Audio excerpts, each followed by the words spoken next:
we go. How's everybody doing this morning? Or I should say, hello again, everyone. Whoa, I don't have the right camera on. Okay, good. Let's activate that one. Hopefully it's in the right place. It looks like it is. Okay, we can go ahead and get rid of that. I got all kinds of windows open on different monitors. All right, let's start this officially.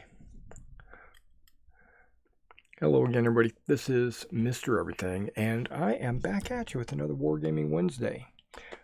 This is a live stream that we do every Wednesday where we work on models and we talk about the modeling history, or I should say the modeling situation, or what's going on today in modeling per se. I mean wargaming, that is. Miniature modeling, not necessarily plastic modeling, even though that can be part of the topics. I don't know, I'm just rambling right now.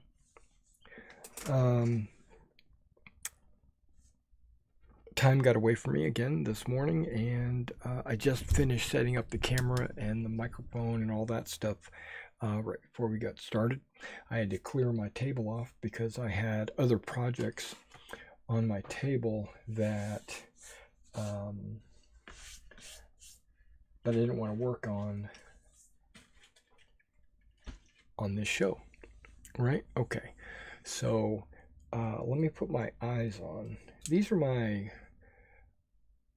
like, playing computer games and doing stuff on the computer and just everyday walking around in the world glasses. Or these are my up close and personal, slightly more magnified, for model working and doing projects on the table.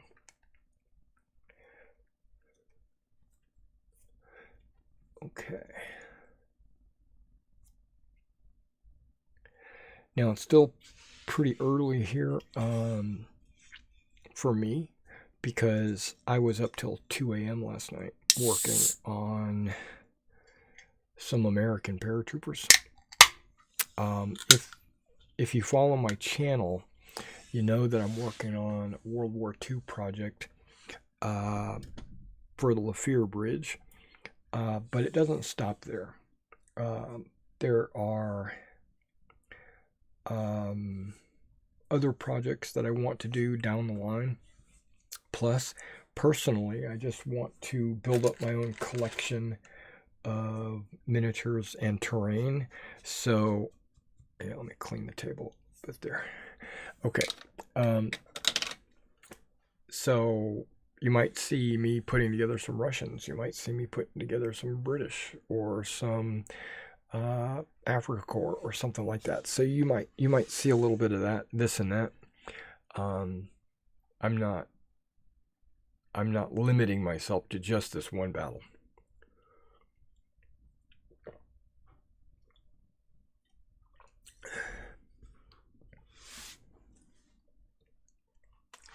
All right, now what you might see is a bunch of popsicle sticks in a box here. I went through and laid out my battlefield for Lafayette Bridge piece by piece. I didn't lay out the entire thing all at once. I laid out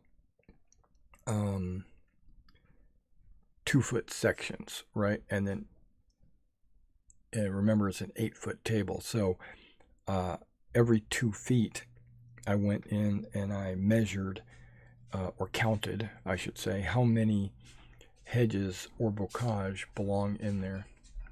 And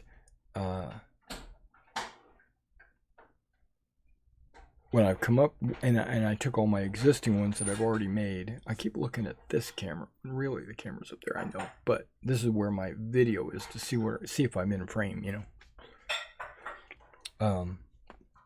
But I took my existing bocage and hedges and laid them out on the table, and then in places where the hedges and the bocages needed to be, but they weren't there, I laid out a popsicle stick like this, which is a 10 mil popsicle stick, for my hedges. And then I cut them down to shorter sizes. If there were places on the map that needed a shorter hedge or bocage, right? So now it's, oh, okay, that's a bocage. These 3/4 inch pieces here that you might not be able to see, I did the same thing for the bocage, and we're going to cut out some foam to glue on these sticks to be the mound of the bocage. So we're going to do that as well. But if it needed to be longer than one popsicle stick, like if 2 was too long, then I cut one of these down so that we can make the proper length of hedge. And wow, there are a ton of hedges that I need to make. I didn't realize how many. I would say the majority of these are now in the low ground because I didn't put any bocage in the low ground. I put it all hedges. And I was going to initially put the low ground hedges on fields that I make, and then I would just lay the field on the table, and it would already have its hedge, this little micro diorama piece, and every time I place it on the table, it could be repositioned or whatever, but on the table it would have its little fence line. I might even put some dead animals in there or whatever. I mean, for the jumps, that would be normal, but for the flooded area, probably not. I could even take these templates and I could flood them if I wanted to, or put like water in them. And then when I laid them down, that was my initial plan, and I decided against it. I said, no, I'm just gonna make hedges, and I'm just gonna lay them out. And the way I put the grass on the low ground table, you'll see that each one is separated by fields.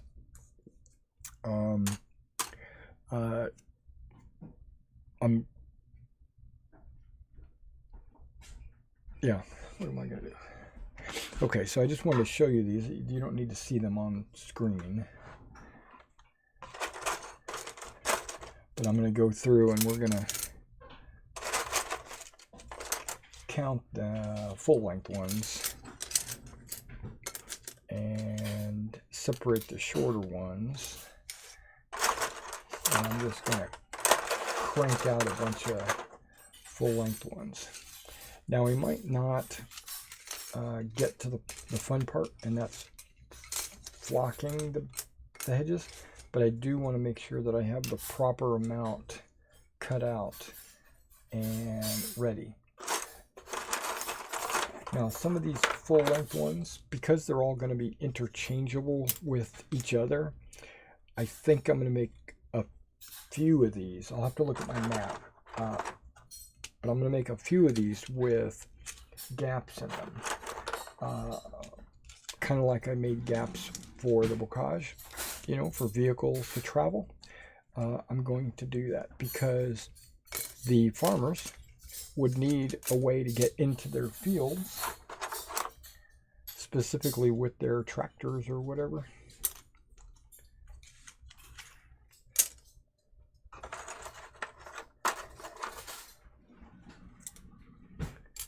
So bear with me as I get these out and kind of semi-organized.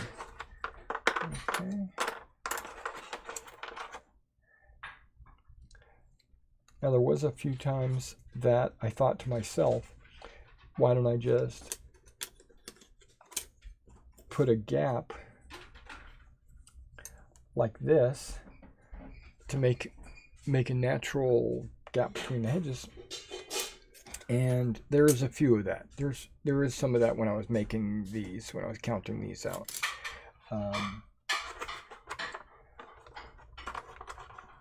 But as you can see, there's going to be a lot of hedges.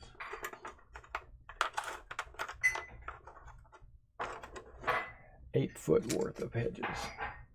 Yeah, well, not 8 worth, but 8 table, and then hedges everywhere. And I got my saw.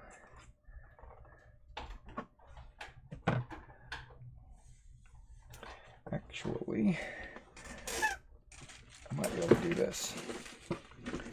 Put my garbage can directly between the legs.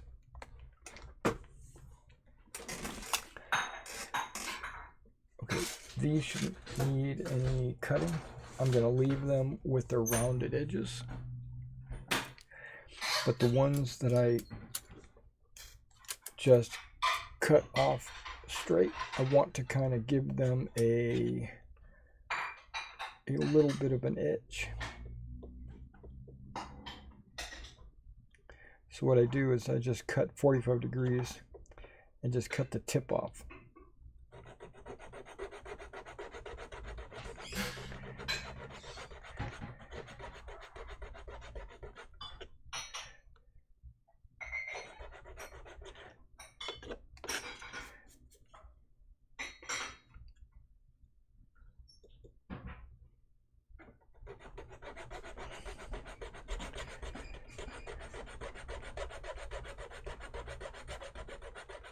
And what's one of the things they say when building terrain? Doesn't have to be perfect. Because terrain, nothing about terrain is perfect. Okay. And so I just have it's not rounded, but it is just a little bit more amiable to be put against another hedge at a different angle, right? So now if I was filming this video, okay, I wonder why I've got this one like this. Okay, let's cut up both ends. I think this was one that I was saving from a previous project and decided I was making a wall. That's right, this one was going to be a wall. Decided against that.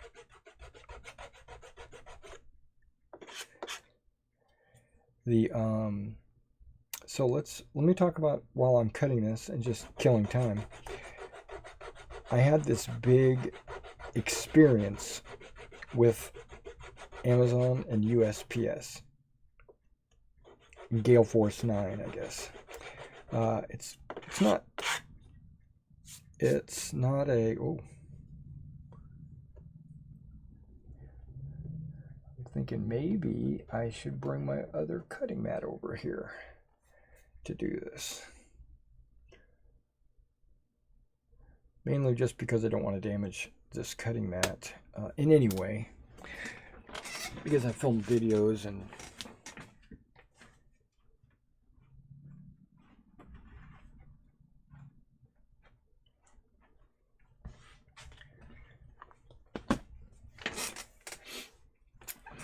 okay, so I just basically had an ordeal.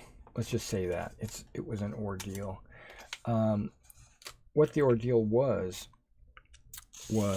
I ordered a Flames of War starter set, right? The Hit the Beaches starter set.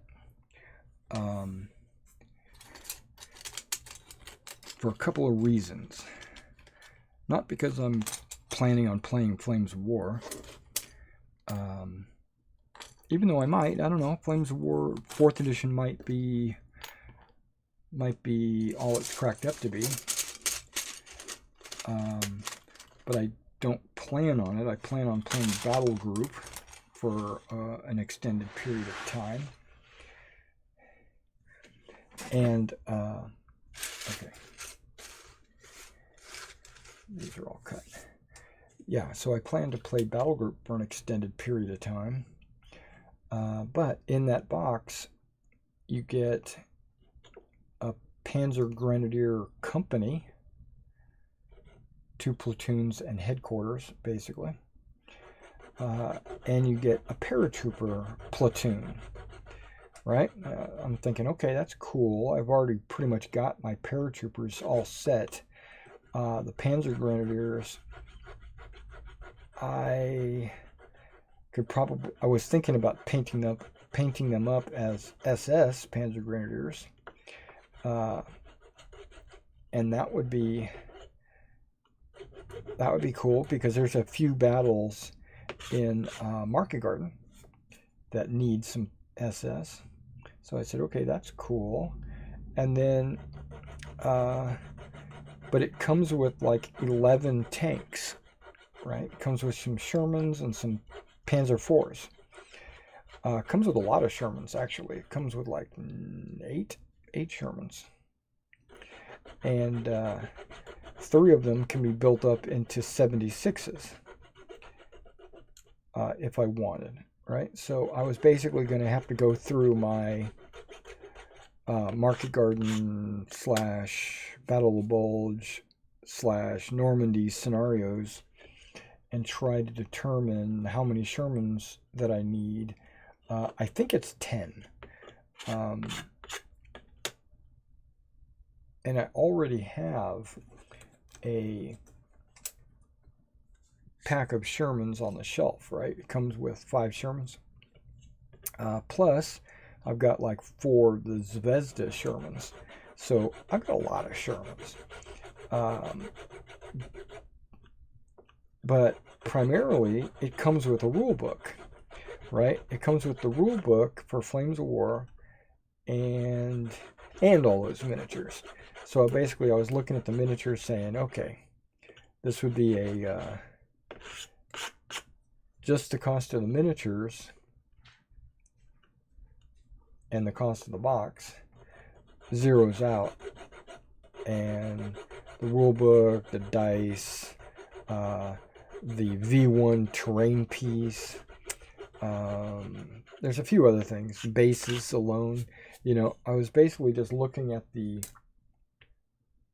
cost effectiveness, the cost, what do you call it? Cost, I don't want to say evaluation, cost analysis. That's the word. I was looking at the cost analysis of this box, and you only pay like $60 for over $200 worth of product. So I said, it's a no-brainer. Let's go ahead and order this. So I ordered it on Amazon, which some of you might or might not agree with, but I did. And it actually was shipped from Gale Force 9, which I love Gale Force 9. They make good products, but I didn't realize that they were. I didn't realize that they also carried Flames of War stuff. That was kind of not a shocker, but it was eye-opening. Okay, so they shipped it, and I knew it was going to be here Sunday, right? I was like, oh, Sunday, got a delivery date Sunday. You know how Amazon will be there before 8 p.m. or whatever it was, and I'm like, okay, cool. But sometimes, even though they put that on their website, sometimes my driver gets here at like 1 or 2 o'clock in the afternoon, right? Sometimes earlier. Sometimes we get morning shipments. It's just random, you know, depending on the day and depending on the driver, I suppose. And it was a beautiful day outside too. I remember that. So unlike the last few days, like every day it's been raining here since then.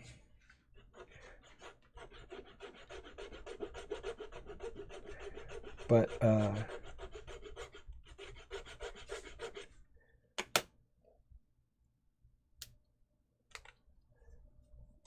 now this is actually built to go inside there, and I could use the handle, but there's no need to, I don't need to do all that. I'm just going to use it in my hand like this and just cut it and be happy. Okay, so I was excited to get it because, you know, kid in the candy store. So I wanted, and so Sunday, I'm sitting here working on models or editing videos or whatever I was doing. I was basically stayed at my computer desk the entire day, anticipating this box showing up at any random time, right? The doors were open, the day was beautiful. If he knocked on the door or whatever, I would have heard him because we were all here basically, just doing our thing.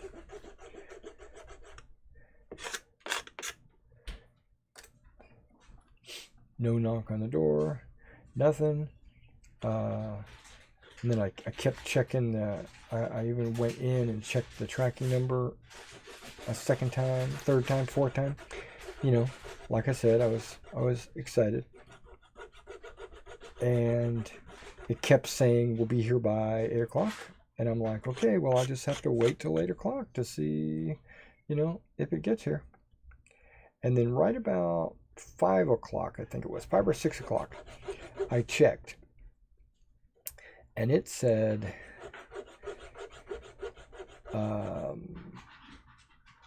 dropped off at destination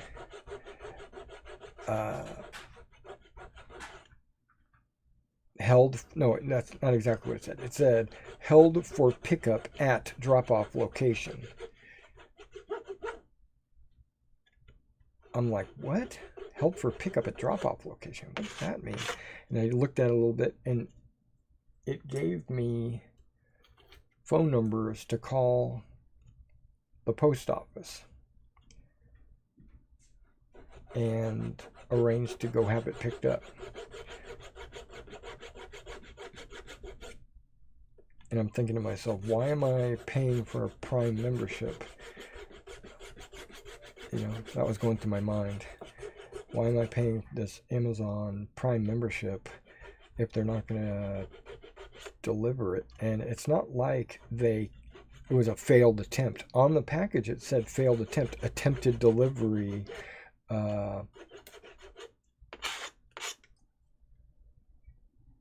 Was unable to deliver that location or something like that when I did a little research on this. And I'm like, that's not true, because like I said, I was here the whole day, right? Hey Charles, I'll check your note here in just a second. But I was here the whole day and it didn't show up. So I contacted USPS, and because it was late, it was after their closing hours, all I got was an automated machine. The computer kept asking me press 1 if I wanted to get a COVID test. And that's pretty much the only thing it was trying to help me with. And at the very end, it said, do you want to leave a survey? And I said yes. And I gave them a negative survey. I gave them a bad survey. I said, your service machine sucks. It doesn't ask you the right questions, or it does ask you the right questions. It's trying to avoid helping you, you know, depending on how you designed it. Basically, and then I left a voicemail for the postmaster, you know, that I think that they suck, you know, or not that they suck, but that there was I tried to be political about it. I said it was mislabeled. There was a mistake. I was here all day. For some reason, your driver never tried to drop it off or whatever. Which, guess what? It was Sunday. I knew this, and I'm thinking to myself, who works? You know, my post office doesn't really work on Sunday very often. I do see drivers out on Sunday delivering packages, but that's not a normal delivery day here in Clarksville, right? It's normally, what is it, Monday through Saturday.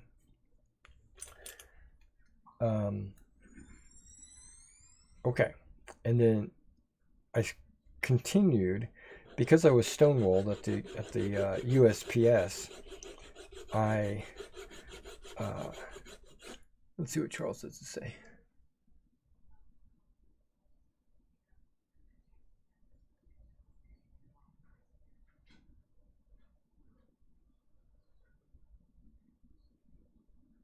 But they are a W. Oh, AWOL. Okay. I'll get some more of them missing. Well, that's exactly right. That's exactly right. You ordered some of these, and then, and yeah, you're right. You'll find them. You know, you'll get the extras in. You'll open them up. You'll use about half of them, so you can't return them, and then you'll find your other ones. Oh man. This is the last, pretty much. I've got a very few. I ordered 2 packs of these really small sticks, but they only came with like 50 in a pack or something. It was pretty cheap. They're 6 inches long, 10 millimeters wide, and I think they were like $5 or something. It was pretty cheap. I hear the postman outside. Speaking of the postman. So that got me a little frustrated about the Amazon Prime, right? So I go and I wanted to let Amazon know what was going on, because I wasn't going to go to the post office. I'm paying for shipping. I'm paying for free shipping. It's got to come to me, you know. So I contact Amazon, and they've got this text customer support. So basically, you tell them what you need. They give you a bunch of options. You click on, and this is all good on the computer, right? Which I could read the options, I could evaluate, and they always give you like an option that says other too. So you can, if what you see on the screen is not what you're asking for, you still can. I actually approved or appreciate the Amazon customer service robot, Alexa or whatever her name is, Cortana from Halo. No, so I filed my complaint, and there was a few moments of, you know, beepity boopity, and then it came back and it said, your item is still on the way. It was misscanned. Expect it by Wednesday, today. So I was like, okay, at least that was a better explanation of what's going on, or at least some explanation. It gave me hope, you know. So I was like, okay, all right. So I was doing everything in my power just to keep it together, right? Monday came around, nothing changed. And then Tuesday came around. First thing in the morning, I checked again just to see if the tracking had changed or anything.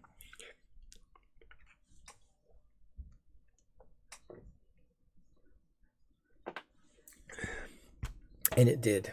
It changed. It said, on the way, arriving late. And I was like, okay, things are happening. I'm okay with late, you know. I'm okay with a day or two of slow mail or whatever, especially nowadays with, you know, everything that's going on and everything. I was basically okay with that. So I said, okay, what does arriving late mean? What does on the way arriving late mean? Well, I had another order out for some tufts. On the same page, it said those were arriving today. by 8 o'clock. And I was like, you know what? I bet you they just put them all in the same package. Or they'll just bring them all at the same time. That's kind of what I was thinking. And voila, probably around 1 o'clock, I got my regular mailman who delivers all my mail shows up, and he's got both packages.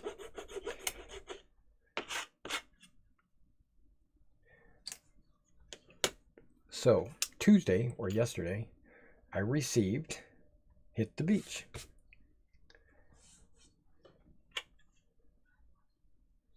It comes with plastic. I mean, hard plastic. Your normal polystyrene or whatever it is. Troops. Well, tanks I expected, but the troops I expected that to be in their new flexible ABS plastic. And it wasn't. It was hard plastic. And the sprue I expected, I this is going to lead into my next thing. I just realized I expected it to be the new sprues, the Panzer Grenadiers and the paratroopers, with with the soft plastic. If not, if it's hard plastic, which is fine, I expected it just to be the same molds or the same, the same figures or whatever. Nope. They are different. I would say probably 2/3 of them are exactly the same as what you see in their soft plastic stuff. But the sprue, you get 2 of these pretty sizable sprues. Well, you're getting 3 platoons of infantry, but it also gives your anti-tank guns crews on there, and it gives you your German tank commanders on the same sprue. So the Germans and the Americans are on the same sprue. And I thought that was weird, but what that tells me is they made a sprue of hard plastic figures just for this box set. And there was a unique paratrooper miniature in there that I had not seen in any of my other paratrooper sets. He basically has the M1919, the 30 cal machine gun. He's carrying it at port arms, and it's got its bipod legs hanging off of it. And I was like, that's cool. I mean, it's just unique. It's just a different pose. But guess what? That guy is slightly damaged. Out of all of the ones that I thought was the coolest, he actually had a little bit of damage on him. His machine gun barrel, because it's the hard plastic, it's starting to bend a little bit, as in break, because hard plastic doesn't bend, it breaks. So what I'm going to try to do is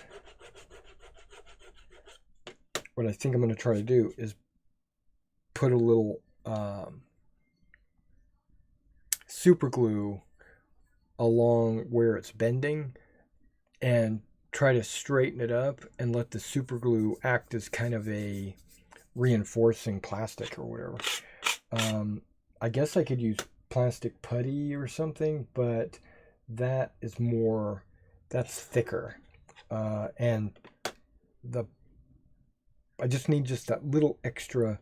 I don't want to disguise the detail of the model and all that. I just want to repair it. And if it breaks off in the future, well, oh well. I tried. But I don't know if I want to use those guys.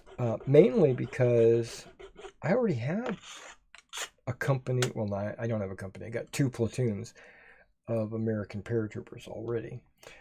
And I don't think I'm going to need a 3rd. That's the issue. I went through all the scenarios in battle group, and I don't think there's any scenario out there that uses 3 American paratrooper platoons.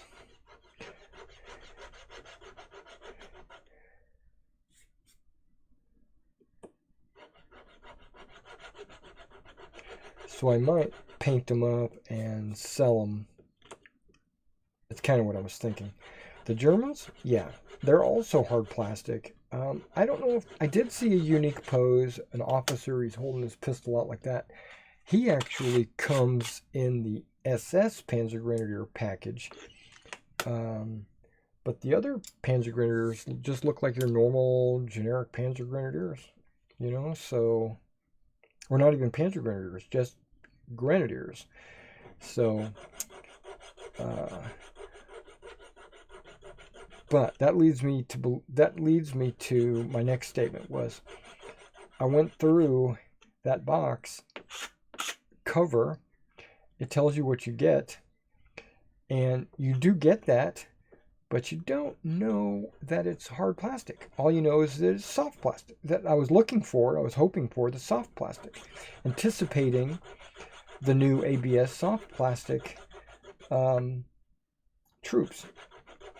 And then that machine gun would not be a problem. It might be bent, but I just got to put it in some hot water and straighten it back up, and then it would be good to go. Because the ABS plastic bends and does not break. So that is exactly why I started the series, What's in the Box. I got this series on my channel now called What's in the Box, and it was specifically for people like me that think you're getting one thing and actually you're getting something else, or, you know, explaining what you're getting in detail. Like the Americans, yes, you do get BARs, you know, like there was one of the packages, I think it was American Infantry, where I got like 18 bazookas, and the package only says you get 4. Well, that's not true. So basically you get more than what they say you're going to get. I think it was American one. American, just regular rifle infantry. So I started this series, What's in the Box, to let people know exactly what you're getting in the box. How many sprues of how many figures, you know, what they're made of, what they look like. I even do some zoom ins to let you see, you know, up close, like your uniforms, and I point out some just, you know, anecdotal, like gas cans or camouflage smocks or soft caps or whatever I feel at the time when I film the video. Hey, we're almost done with these. And so if you are building an army, or if a player out there is building an army, hey Reg, hey, you made it, nice. Welcome, man. You're like one of my regulars. I appreciate you, man. You too, Charles. And what do you call it?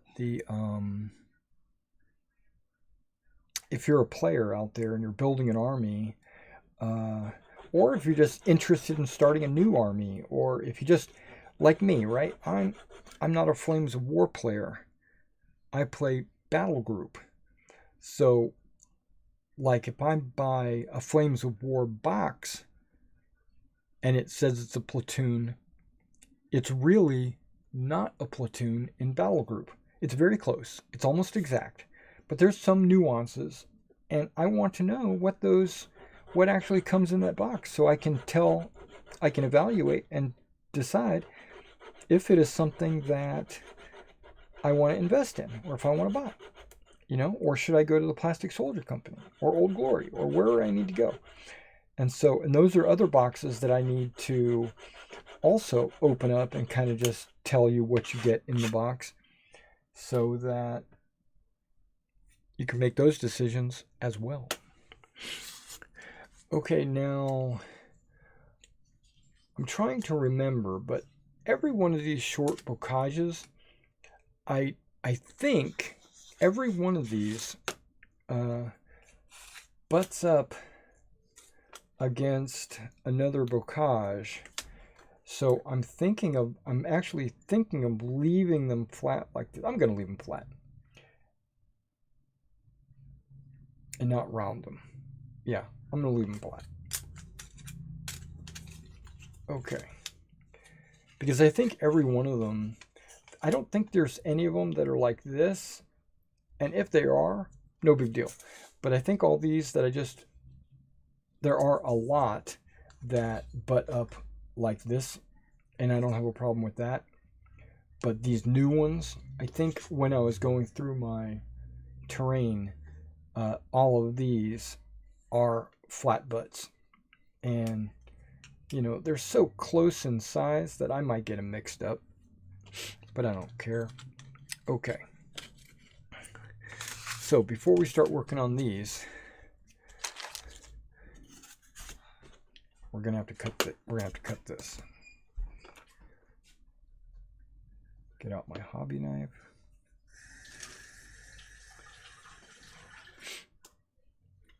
My ruler.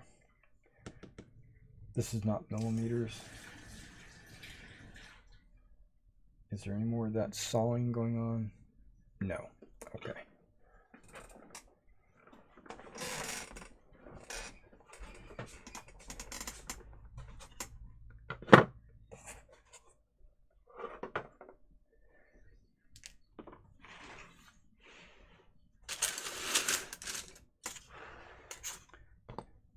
Yeah, the rest of this will be cut on this board here. Speaking of this board, move these. Speaking of this board, I think it's right here.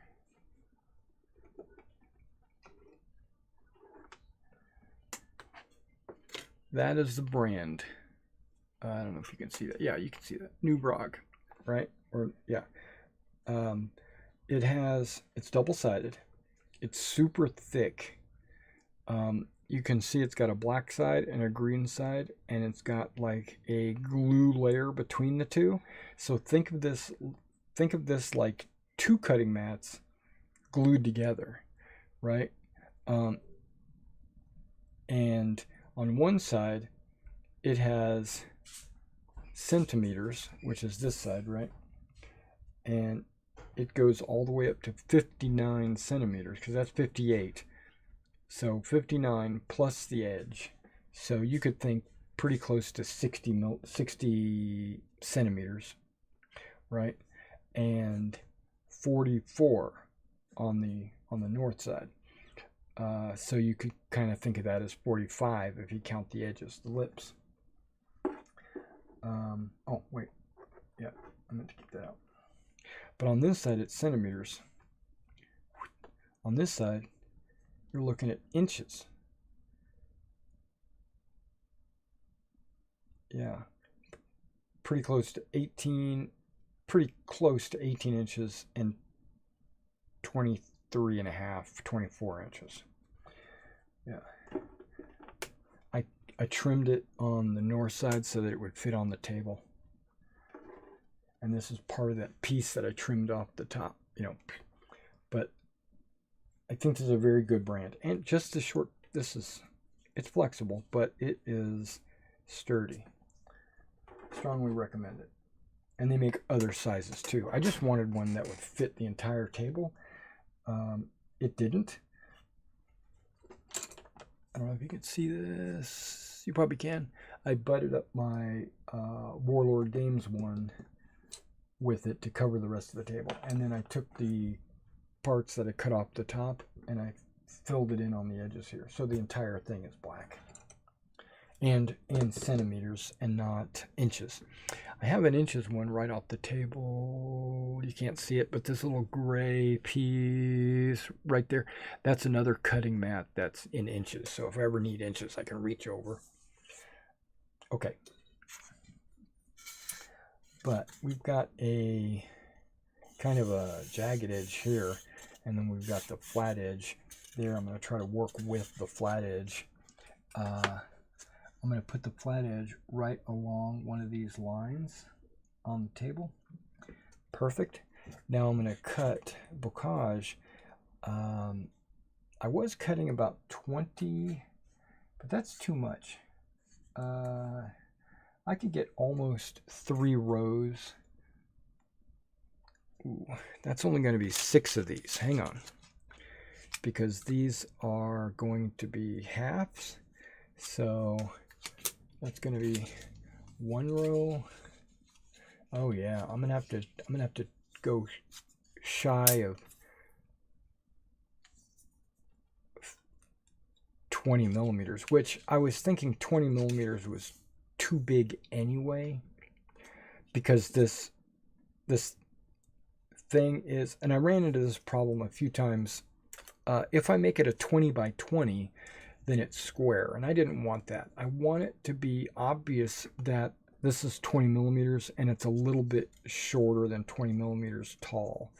Okay, so I need 4 rows. Okay. Yeah, so we're gonna go probably around 12. I think I've been doing 15s actually in the past.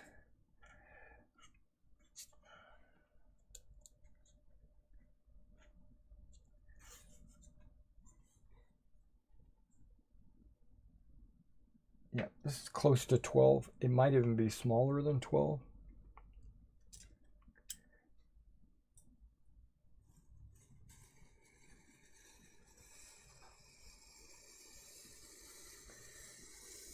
And if it doesn't work like this, I've got 3 more of these.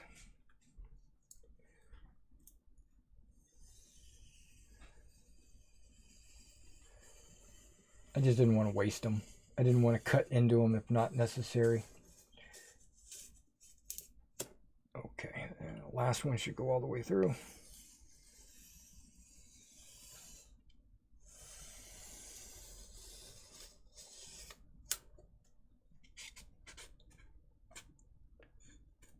Perfect, and that'll be 2 bocage. Okay, now I'm going to slide this up to the line, knowing it's going to be straight, or hoping it's going to be straight. There we go. And then going with, again, about 11 or 12, actually. It was probably just under. Closing one eye. Sticking my tongue out, making sure I got it just right.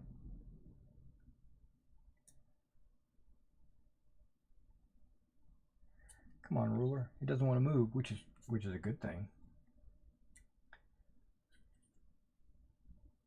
Which is a good thing. Okay, that looks good.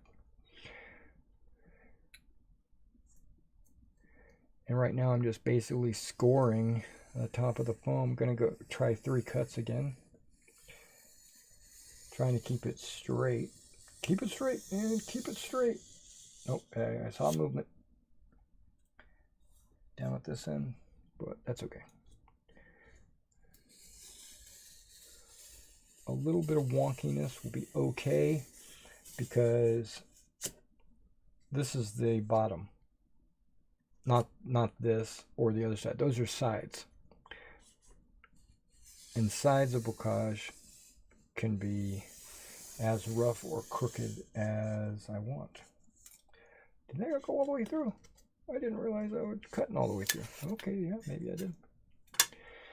Okay, let's see if I can get 2 cuts out of this.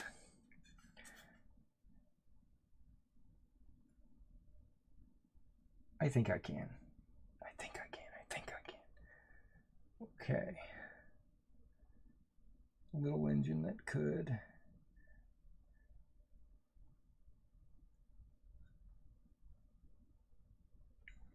Okay.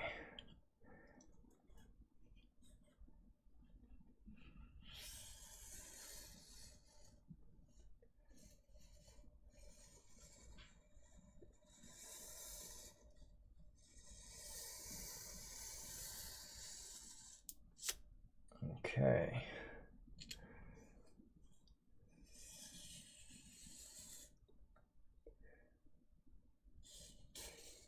Yeah, I was surprised I didn't need as very many bocage. I was anticipating doing like 50 or 60 pieces of bocage, but it looks like about 40 pieces will completely cover my map, which I'm happy with, because I didn't really want to make them. Yep, and that's too wide. I could leave it this wide, but I don't want to. Nope, don't want to. Let's do it. Let's do it in reverse.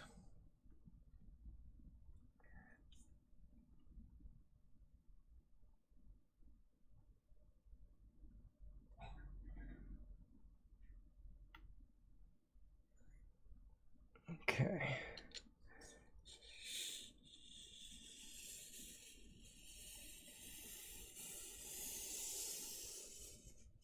Now that extra piece that I'm cutting out, this little strip, I could always make a stone wall out of it at this scale, at 15 millimeter. I could texture, I could cut it in half so it wouldn't be as tall as it is. And then I could texture the sides. Yeah, that could easily be like 24 inches of stone wall. If I decide to do that, I might just do that, just to have it. Okay, these guys are good for the bocage.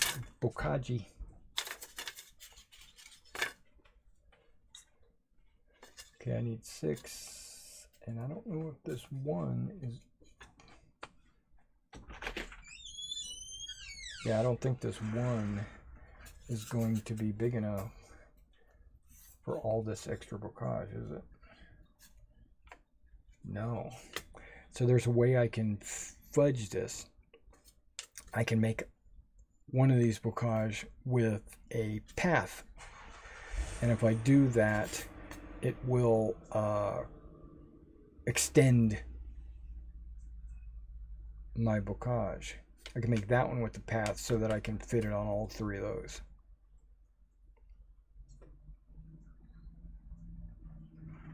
I think I might do that.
Is it still raining outside? Yep. Yeah. I thought I heard rain out there.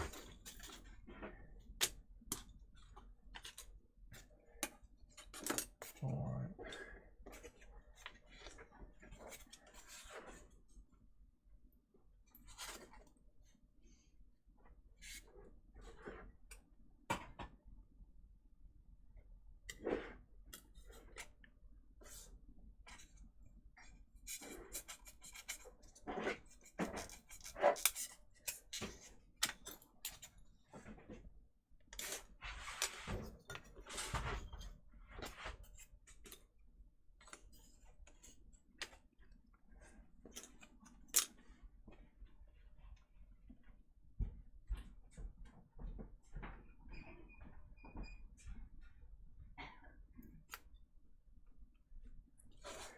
Okay, even with the gap, it's not going to cover. It's not going to cover it enough. So I'm going to have to cut off of a little bit off of the other ones. So if that's the case, I'm not going to make a gap. I'm not going to fudge it. Unless I want to make two gaps.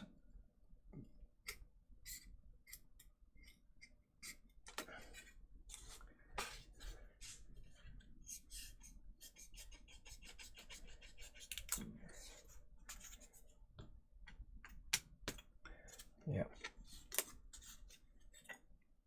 Okay, so that little piece saved. These two don't have foam for them. Okay, give me a second. Be right back.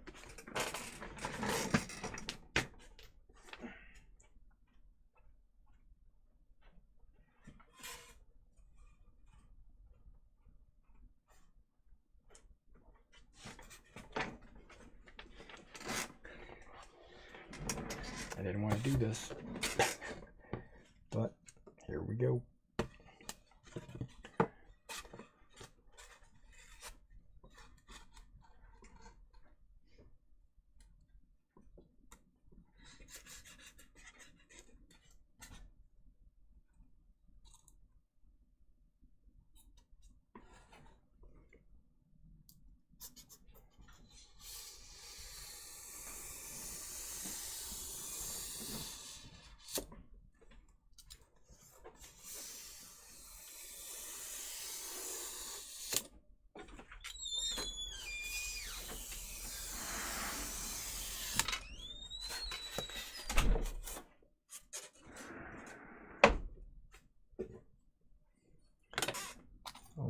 So now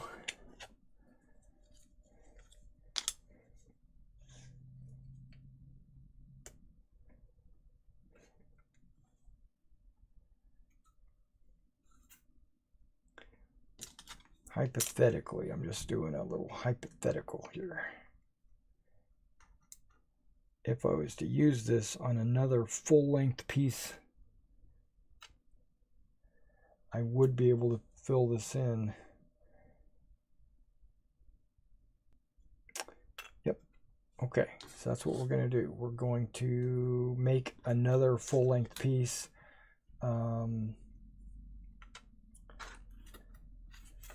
Just for S&Gs.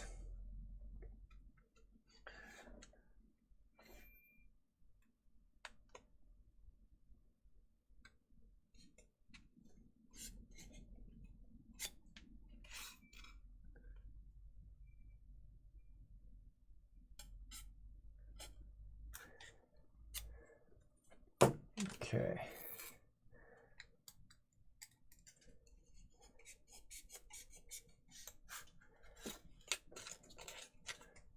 That works on that one. That's going to work on that one. And then these two, I'm going to combine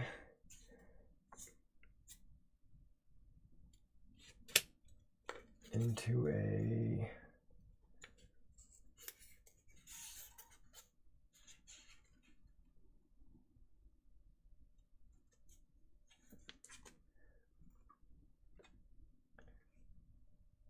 into a full-length piece.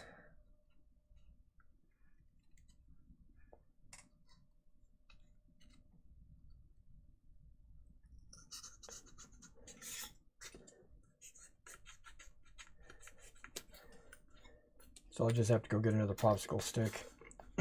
Actually, I probably have one right there.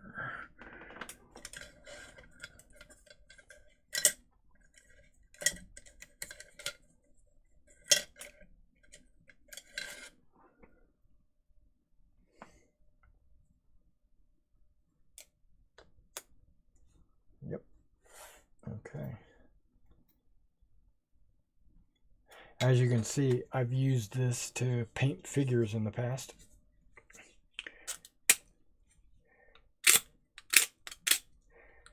Let's just clean some of that residue off. Since this was back in the day when I used to put a drop of Elmer's, stick a figure on, and let the Elmer's dry before I painted them, I don't do that anymore. I use 3M double-sided tape nowadays. I need to get 3M to sponsor me. Yep, okay, so that's good.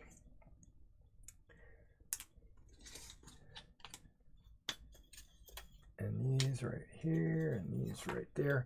Okay, so before we get started on the actual hedges, I want to glue these because it's going to take a while for that glue to dry before I start using my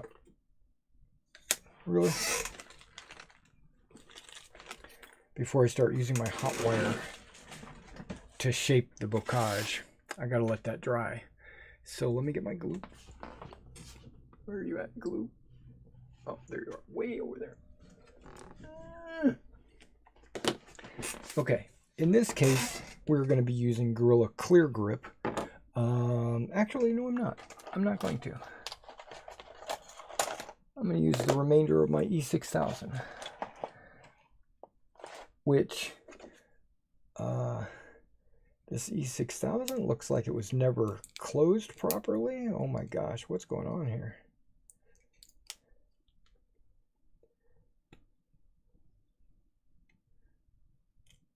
I have another E6000 in the bin over there. I'm going to use this to the point where it's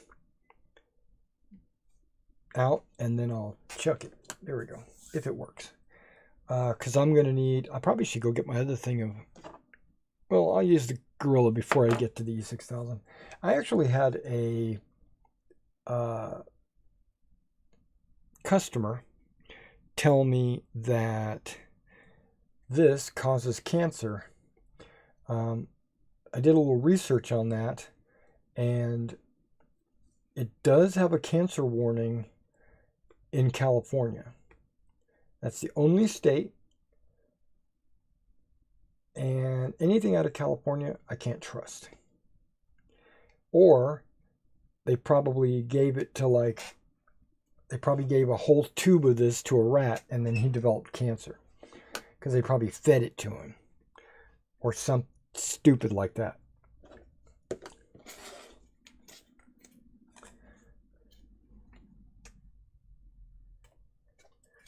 Something stupid like that.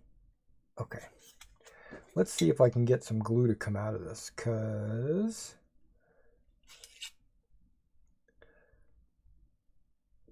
I was wondering, it might be sealed. Doesn't seem to be sealed now.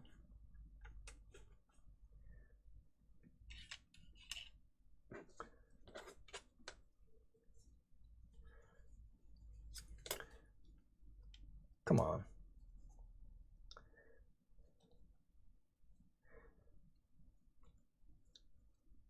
I have used a lot of E6000 on terrain, and this Gorilla Clear Grip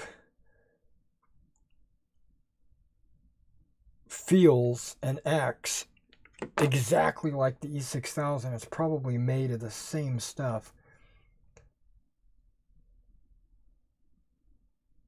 Yeah, right here. Warning, this product contains a chemical known to the state of California to cause cancer.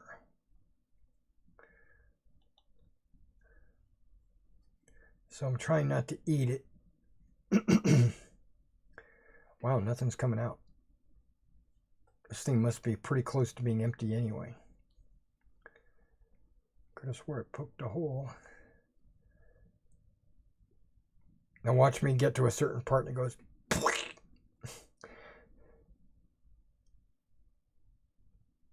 Nope. Here it comes ever so slowly.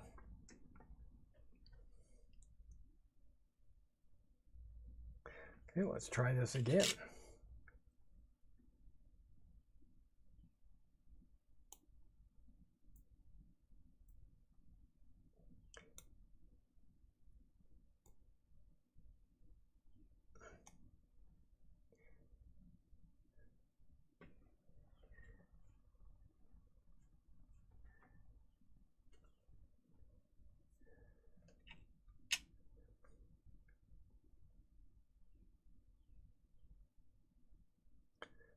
Okay, I think this is Gonzo's.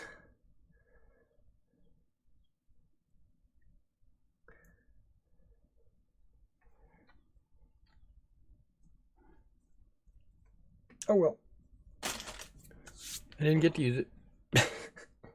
I used my Gorilla. Now this one, the Gorilla doesn't have, it has flammable and first aid. Nope, nope, it does. It has a warning. This product contains a chemical known to the state of California to cause birth defects. Okay.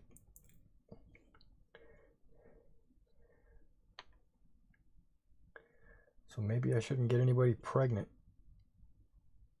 while using this.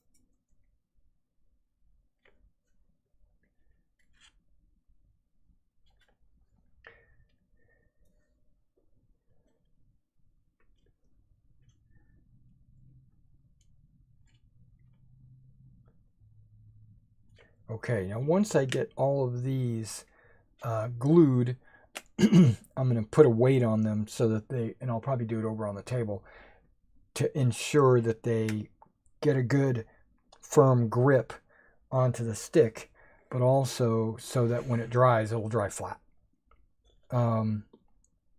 That's one reason why I'm not using Elmer's or any kind of PVA, white watery PVA.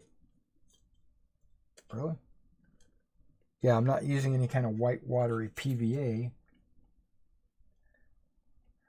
I'm using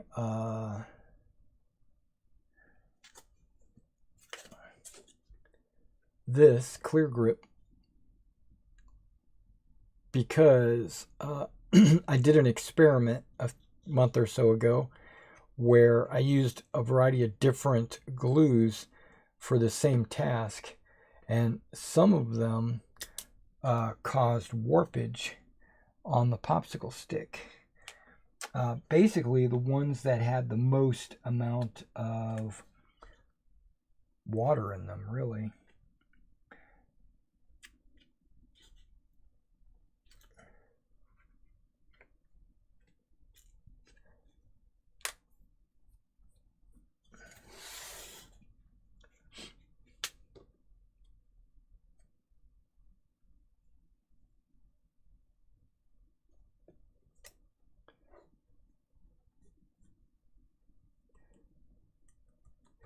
Now, I don't know if you guys do this like I do, but I try to squeeze from the bottom and work my way up.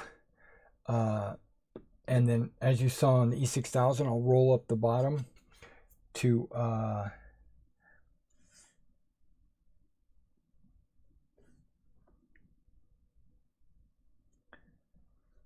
kind of force it up to the top of the bottle, top of the tube, and then gradually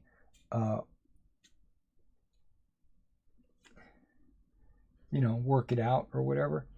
And so I'm sure everybody does that, but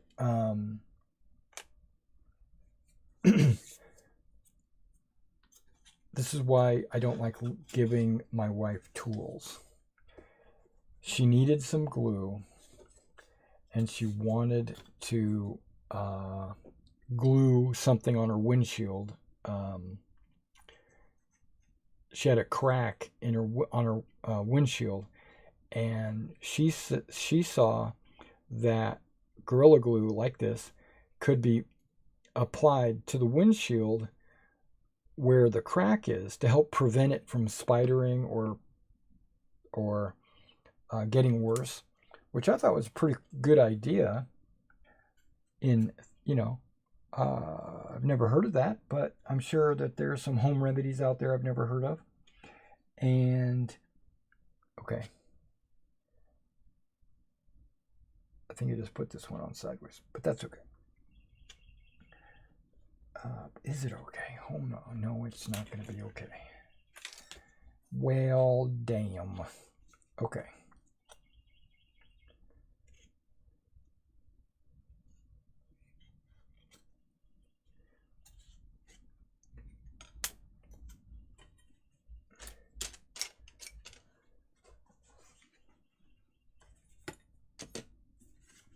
Oh, here you are.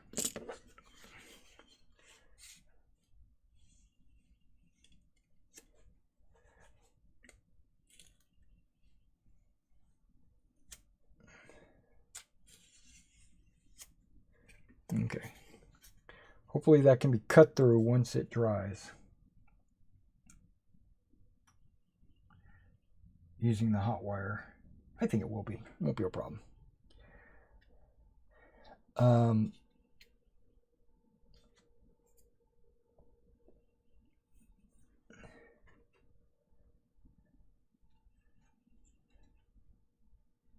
Yeah, this one is going to be different.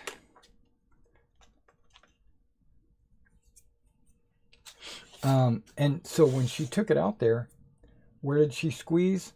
Right there in the middle. And you know how men and their toys are. I got a little bit, I didn't get mad at her. I got mad at women in general.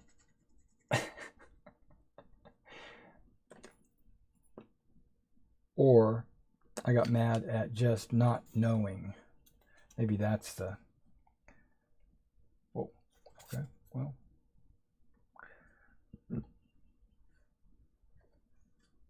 Because she doesn't work with tools. That's not her.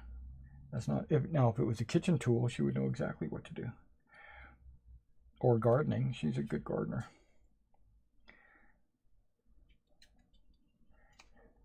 But when it comes to automobiles, not so much. Or glue in general. She's not a handyman.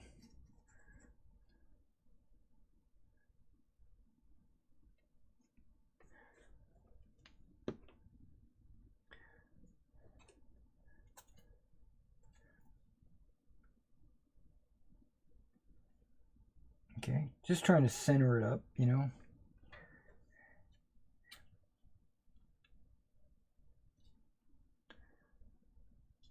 And I'll fix it up in post. Basically what I mean by that is when I go to, once it's glued down and I go to cut it with the foam cutter, I'll cut it to the, I'll cut anything that might be a mistake. Like some of these overhang the popsicle stick just by a fraction. and I'll fix that with the cutter.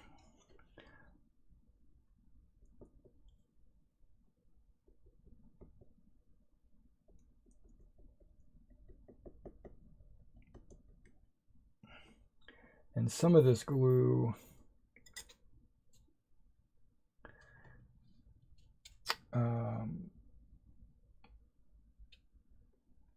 what am I trying to say about the glue?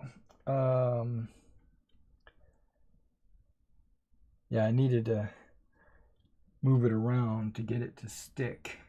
But some of the areas on the stick and the foam will not have glue, and so there might not be a connection there.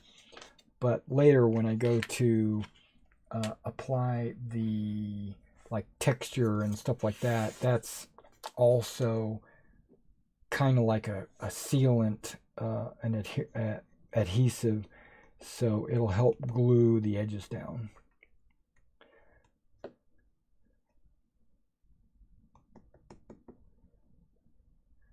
Okay.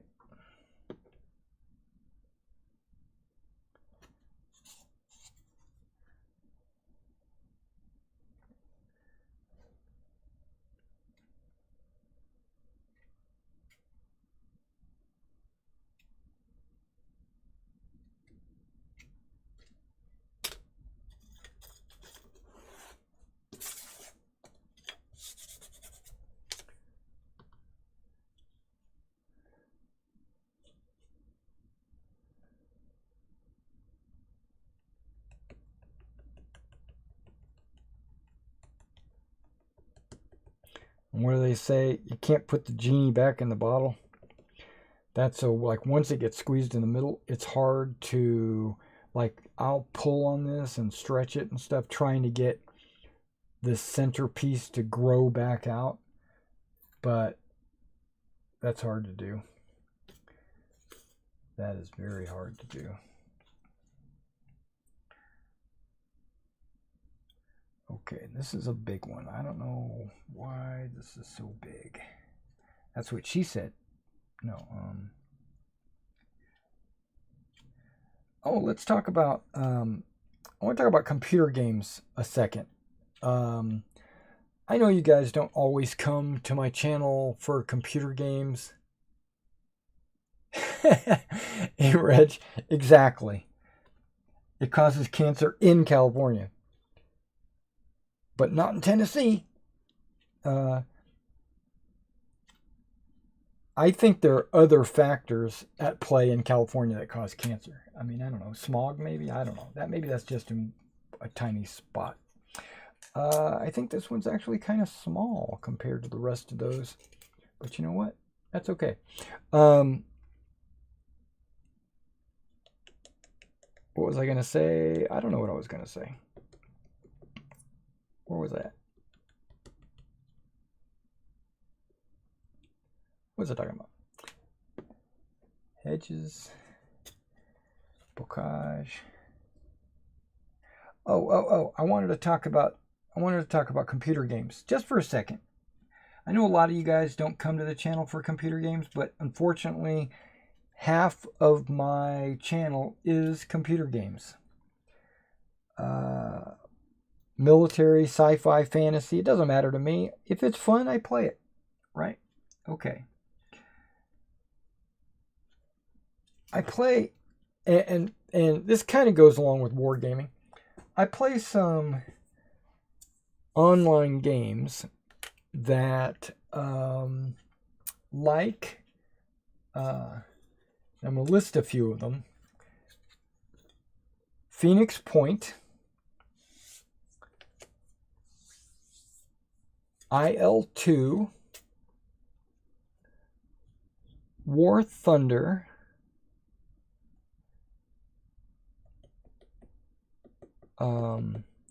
Rise of Flight, which I don't really play that much anymore now that IL-2 has World War I airplanes. Looking at my screen, I don't remember. But World of Tanks. I haven't played World of Tanks in, I don't know, over a year, probably, maybe longer. Because I prefer War Thunder to World of Tanks. But I haven't played War Thunder in a long time. Actually, I played it April 1st, but I don't play it very often because of the play balance or lack thereof, and what they call Russian bias, which they give their Russian vehicles, T-34s, etc., superior armor and superior armor penetration. And so pretty much I've stopped playing War Thunder. I mean, I play it occasionally, just to kill 15 minutes or 30 minutes, because it's easy to get into and play and then get out of. I used to have like a squadron, and we would play tournaments and competitions and stuff like that, and it lost its appeal to me. Yep, this one is just too tall. I might have to do something with this one separately. Okay, let me go ahead and I'll be right back. Before we start on these, I want to go put some weight on these guys to make sure that they don't bow up or wrinkle or anything like that. So give me 15 seconds. And then I'll come back and talk about my computer gaming experience here in just a second.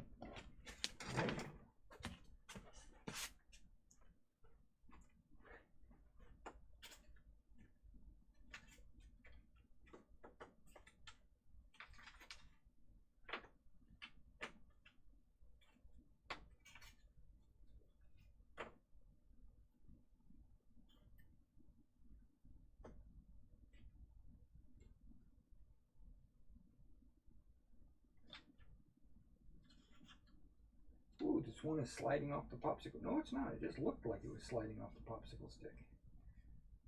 And once I picked it up, it was right back on there. You know, that's one that needs... Okay, it is sliding off. Oh, yikes. It's melting the foam.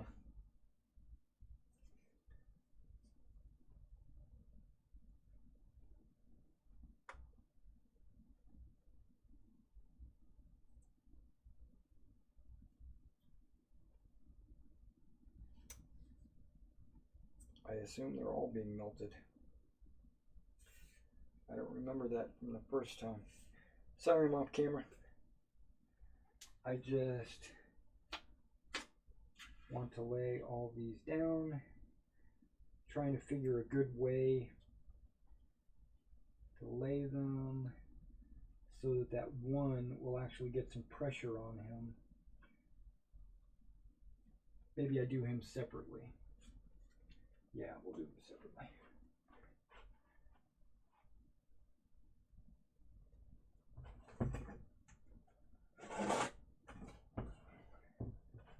Using a board, laying it right there in the middle. Grabbing something that weighs quite a bit. Okay, lay it on top. Okay. Now on this guy.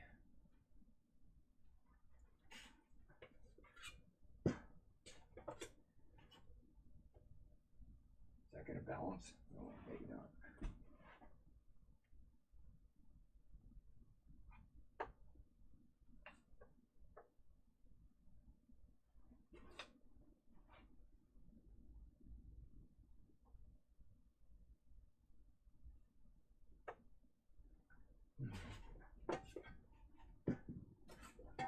This one's heavier. Using some paint cans. There we go. Okay, we're going to just leave those to dry, which means I'll have to work on them later this afternoon because there's probably not going to be enough time in this video to do this. Okay, Yeah, it was on one of those, the bottom, the foam was starting to melt. So I didn't realize that Gorilla Glue melted styrofoam. I did not realize that. Okay.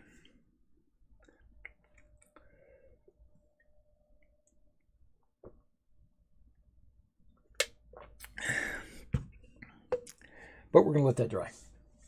Okay, now these guys, boom, green and brown pads. And I got this really long green pad I don't want to use. Okay. I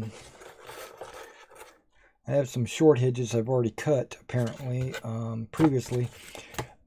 This scouring pad, I'm holding this package because this scouring pad is like an olive, which I think I prefer the best. You know, I thought I would like the brown the best because then I could treat these as like the inner workings of the hedge, which works really good. But at this scale, at 15 millimeter, I think I just want it to be green. Right? I think I just want it to be green. These, I think, I don't know if I care about that so much. And these are green, but they're not. Do they all say that? They do. They all say Scotch Brite on them. That's okay, but because once I cut it, that's not going to affect anything. But I might use these last. Not only were these OD or olive, they were also like 10 millimeters thick.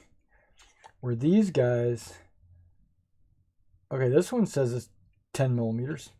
Oh, it is. It's just, okay. Yeah, so I'm definitely shopping for 10 millimeter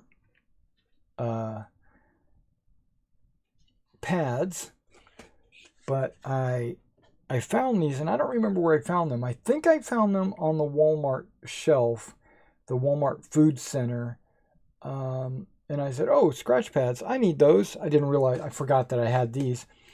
You know, just like your sticks, right? You buy some and then find the other ones. That's what happened to me. I bought those and then I found these. But luckily, I'm going to probably need all these. But the Scotch Brite has the Scotch. Okay, this is Scotch Brite too. Okay, they're all Scotch Brites. Okay, but these aren't necessarily 10 millimeter, are they? No, it just tells me the length and the width. But I think they're all the same. I honestly think they're all the same. Okay. These are all the 3Ms, which I've used 100 times in the past, making like Napoleonic hedges and hedges for other games, and I just don't have those hedges anymore. Or I made them too small, or in a different way. These guys aren't green. I mean, they kind of are. I mean, you can see green on the screen. Can you see the difference? I love this one. I don't love this one, but it doesn't matter. I'm going to flock them anyway. So let's not get our panties in a wad. Okay. Full length is 1 popsicle stick. Okay. So how many of these full length hedges do I need? A lot. Okay, let's count them. I'll get back to computer games here in just a second.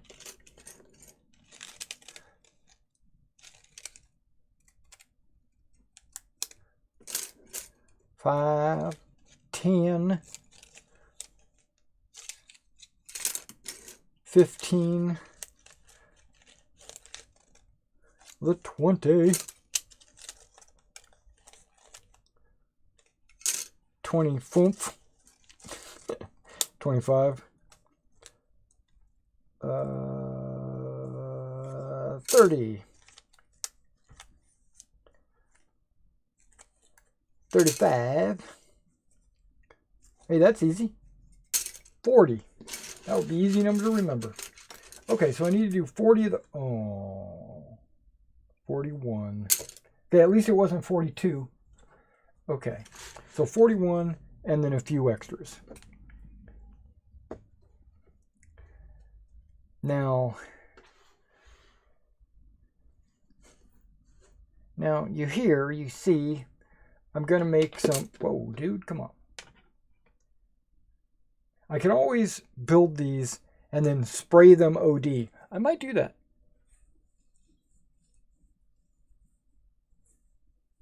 Yeah, I'm probably going to do that. Okay, so knowing that this... Okay, the way I do it is I cut double width. Okay, so a hedge, if I want the hedge to be about 10 millimeters tall, which is about a chest high, then I cut a 20 millimeter strip, right? And once I have the 20 millimeter strip, then I go through and I cut it in half by hand, you know, and I do a cut like that so that the two halves, once you place them on your things, they'll have like an uneven hedge. Right.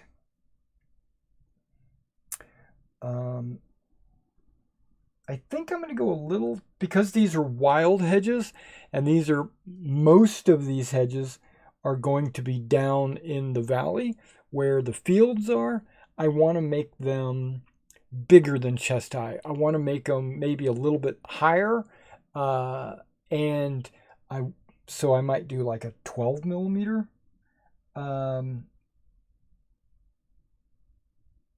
But then they're also going to get the undulations. And when I do that, okay, if I do 30 millimeter, which is an easy math, I'll have 15 millimeter hedges. And I think 15 millimeter hedges are too big, you know, that's eye level. So plus the popsicle stick, so it'll be even too tall. So I'm going to go shy of 30. See, because that would be 15 millimeter. If I go half, let's say I go half, if I go 25, that'll get me about a 12 millimeter hedge. That's too much. Okay. So let's go shy of half. Okay.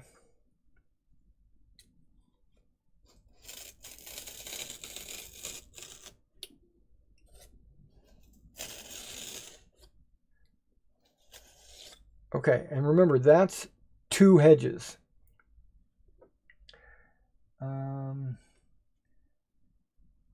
Okay, so about 22. Yeah, about 22. That sounds good. And again, I can make some hedges taller, some hedges smaller. It doesn't matter. Terrain should be randomized. That's why I'm not getting all butthurt about the measurement. I'm just getting it pretty close.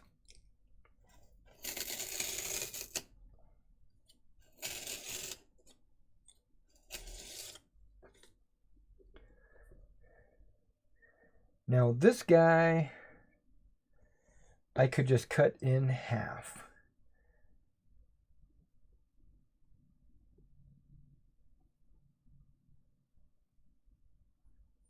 And it might just make a couple of shorter hedges.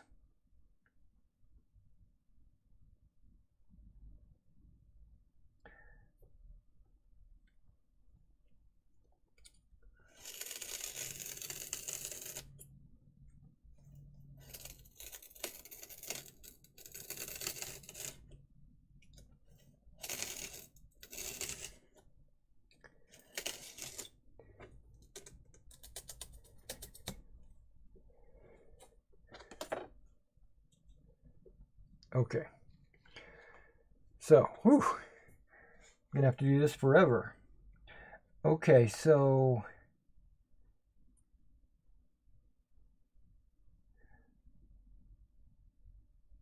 was I able to make 4? No, I made 5. Okay. Now I was wondering if there was a way to count 1, 2, 3, 4, 5, right? Yeah, if I'm okay.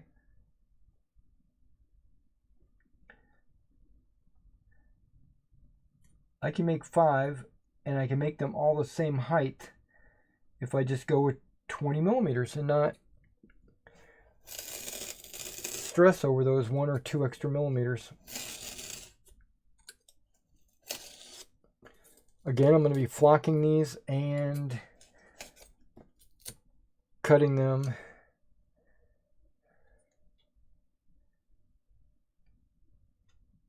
at random angles when I cut the tops. So,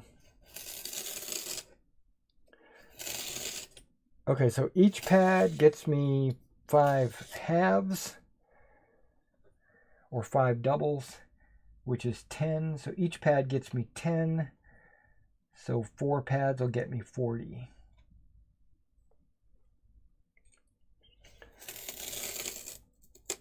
Except I'm going to make some of these with gaps for vehicles, tractors, tanks, whatever, Jeeps.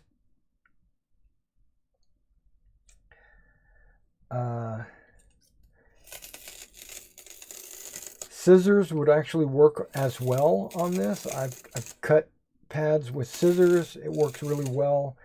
You just don't get the same kind of control you get with a knife and a ruler. Okay, so with these two, I should have 40. Okay. Okay, yep, no problem. Computer games, right? So all those computer games I listed, every single one of them, Phoenix Point, IL-2, War Thunder, World of Tanks, those are all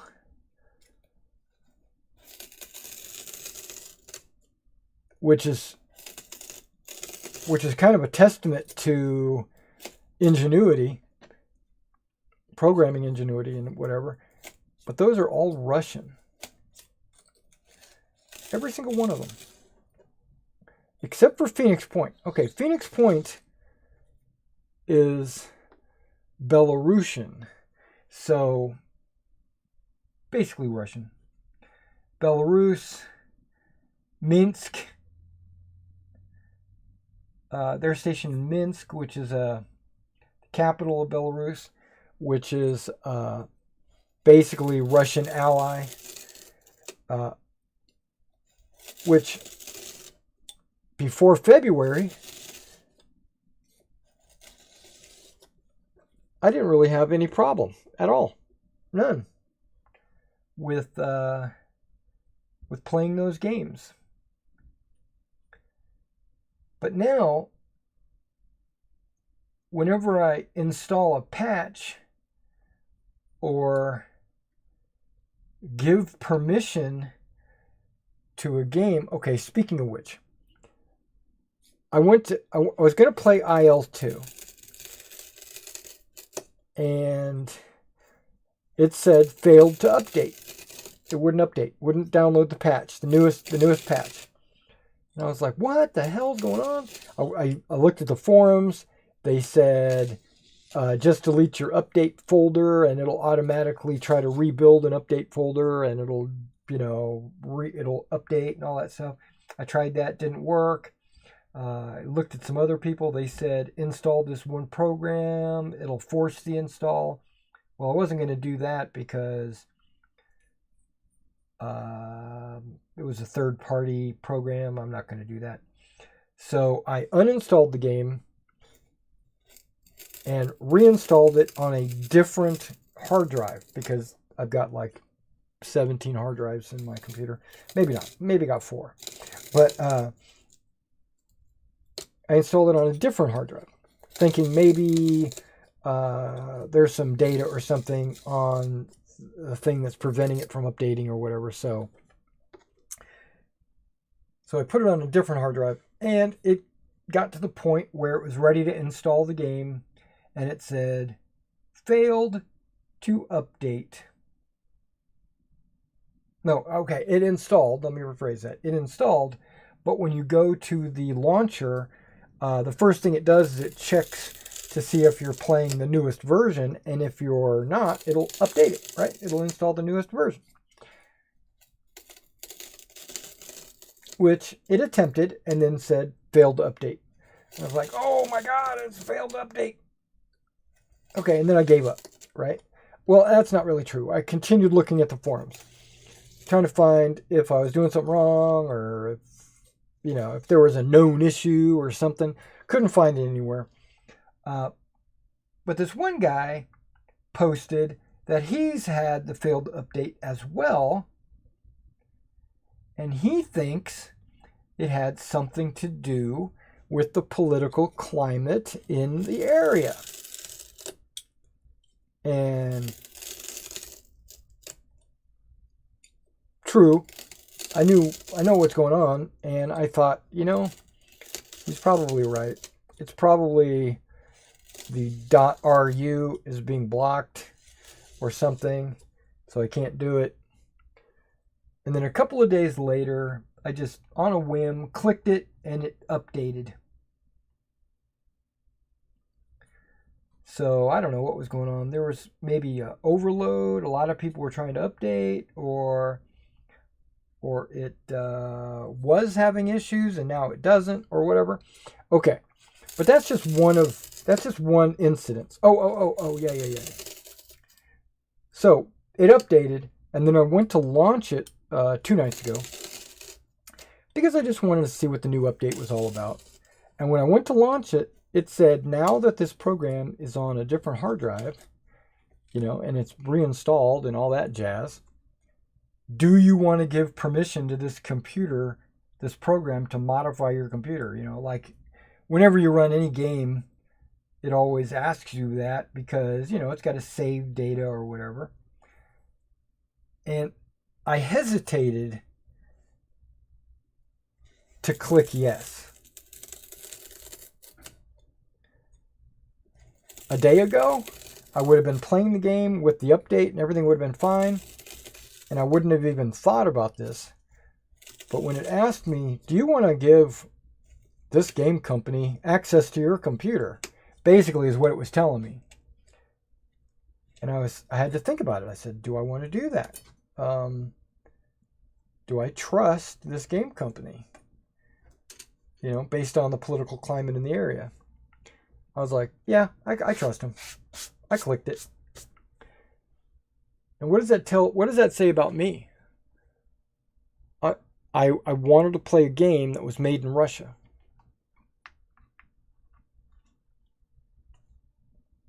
If you want to answer, I'm listening.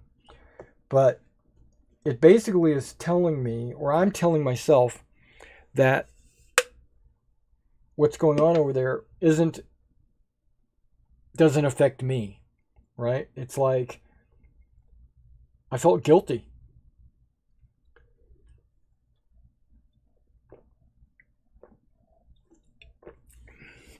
I made a comment earlier, a couple of months ago, maybe a month ago, that I wasn't going to buy any more product from any model company, mainly Zvezda. That's because they're in Russia.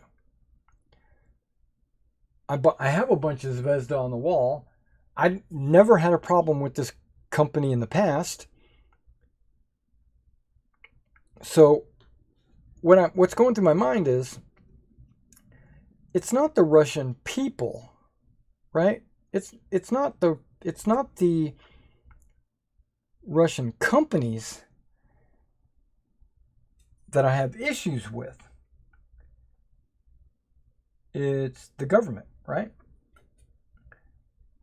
And I thought about that. because I know this might be a touchy subject for some of you, but I oppose I'm cutting it a couple extras because of these random sized ones and the fact that I'm not going to use all of these on these because I'm going to cut some of these in half or make paths in them. And if I do that, the spare part is going to be used over here as well. So I just figured I'd cut a couple extra of these out just to make sure I have enough. And if not, I can always come back and cut some more. Because I got a whole stack of these, and I don't think I'm ever in the world ever going to use this many hedges ever again. I'm making like, I don't know how, that's 41 full-size hedges. Plus, I think I got another 40 in the box. Maybe I don't have 40. Maybe I got 30. But still, it's going to be close to 100 hedges. And then I'm going to have a close to 50 bocage. So I should be set for any battle. Any hedgerow country or just French countryside. Even if I do Napoleonics, I'll have hedges galore. And if I do ancients, I'll have hedges. Not that I need very many hedges in an ancient battle. But yeah, I'm going to have hedges forever.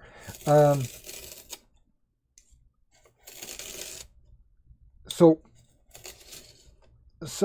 I said I'm not going to do any business with any Russian company because what that's doing is it's putting money into Russia via these companies because I'm sure they have to pay taxes and, pay fees and fines and all that stuff. But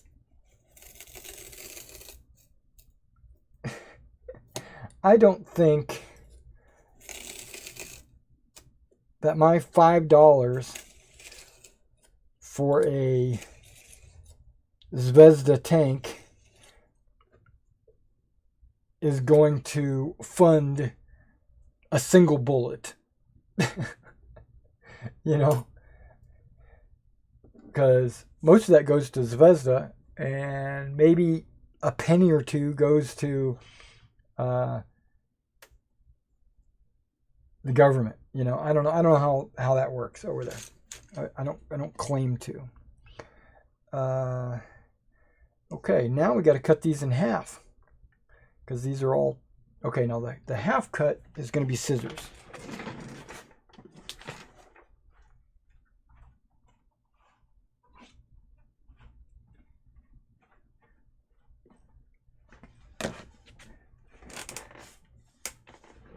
So what I'm trying to say is, playing computer games that originate in Russia, I don't think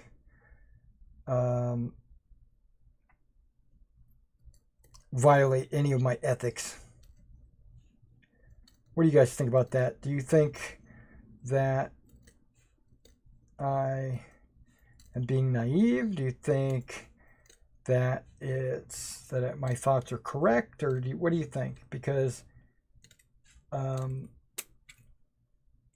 don't know. I want to do the right thing.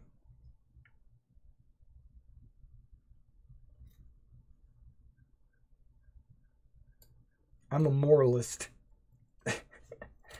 And then what happened recently, that was those individual soldiers. That was not, I don't even think Putin or the government would have said, hey, massacre these guys. I don't think that's policy. You know what I mean? I want to believe good things. Interviews with the soldiers, they sound like they don't even want to be there.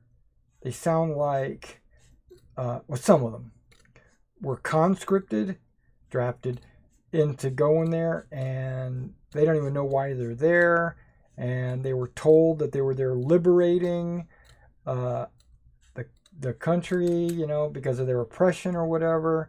So they thought they were the good guys. And yeah, just like any story, right? The story is always written by the victors. So I don't think that I want to pass judgment on the people.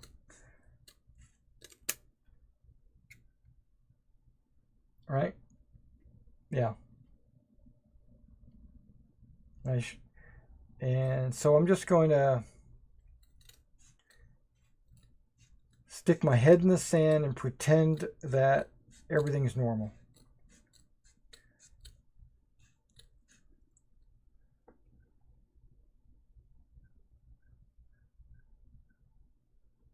Of course.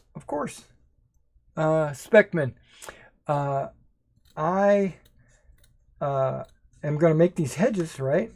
And when they're finished, I'm going to stick them in a box, and then they'll be, hopefully I don't throw them away or sell them, you know.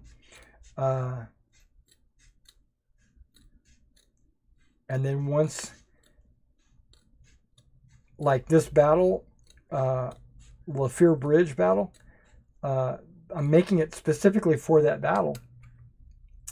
But when everything's all said and done, I'll have all these hedges, walls, everything else, buildings, whatever else, already, you know, ready for other battles. So absolutely, yeah. So once, like, that's another thing. When you make the terrain, you should only have to make it once, right? Like 5 years from now, when I decide that I'm going to play Quatre Bras, a Napoleonic battle, and I say, oh, I need some hedges. Well, I remember, I got this box full of hedges. Let me go grab them, and let's throw them on the table. So absolutely. And then Charles says, I don't play any video games. I don't have any opinion. Okay.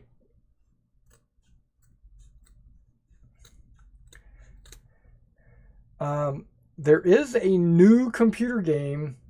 It's still in development, but I have early access to it, and I've played all but one of the scenarios.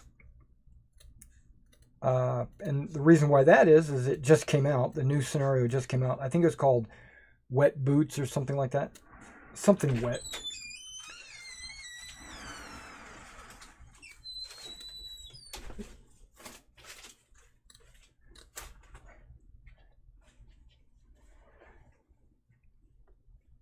And it's called The Troop.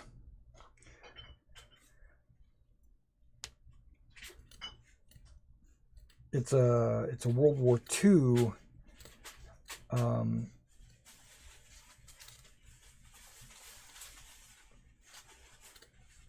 kind of a hex-based board game.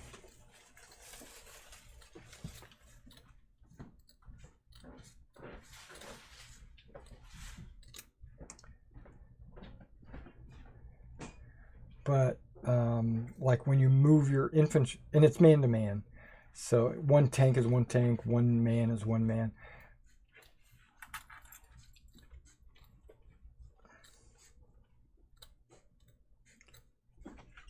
My tongue's sticking out. But when you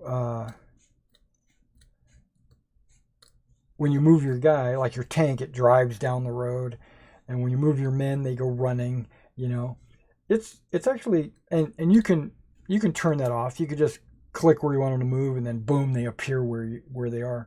But I like watching. I don't know. I'm weird. I like watching the tank drive through the hedge or whatever and get to where it's going. I like to see how it gets there. There is one thing I don't like about that game, and that's a UK game, so it's all good, and it's in development, so they're still releasing a lot of scenarios. it focuses on the British against the Germans in D-Day in Normandy, right? Not D-Day, but all of Normandy, because it goes D-Day plus whatever. It's got the Commonwealth, because it's got Canadians, it's got paratroopers, it's got riflemen, but they're all British. And I don't care about that. That's cool. I like playing British.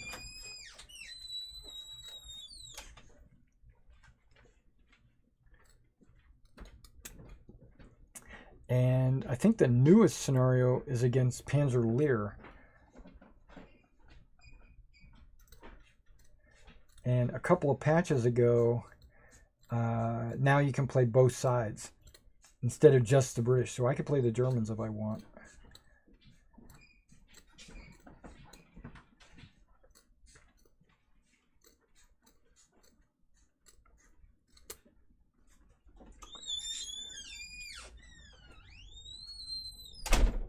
That's my wife going in and out. I don't know if you hear her. I don't know what she's doing. I think she went to the store, and then now she's probably trying to figure out what to cook for dinner tonight. It's one of her hobbies. She likes to cook, experiment, and try different recipes out, and basically just torment us. Some of it is really good, and some of it is really bad. But we give her feedback, and then she doesn't cook it anymore. Yeah, she just wants to try new things. Who doesn't, right? You're like a little strange on the side. Did I say that out loud? Okay. What do we got here? Beckman. To me, I try to separate the art from the artist kind of thinking. So when I buy a game, I don't really think of where it comes from. Okay. Yeah, you're thinking like, it's a creation of an individual, and where, his, what's the word I'm looking for? And his creative process or whatever. That's cool. Yeah. Oh yeah, Star Citizen, right? That's another one that I play, but that's a UK, US, Canada venture.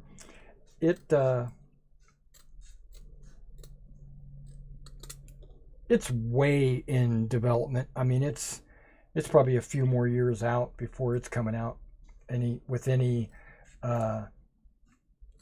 really any gameplay. I mean, they have gameplay now, but it's really just designed to kind of appease their playtesters, because everybody that's playing right now is technically a playtester, but they don't want to reveal too much of the story or the missions or anything, so they're kind of not providing gameplay.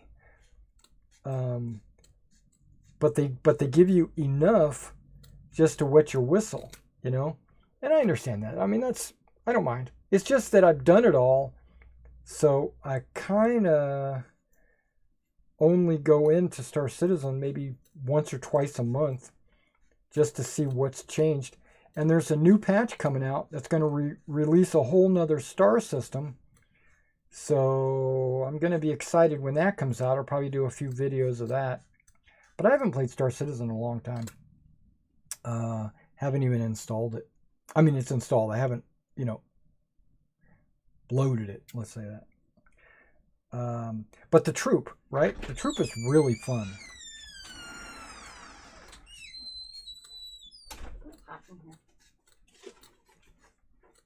Is it? It's got some leaving on it. Yeah.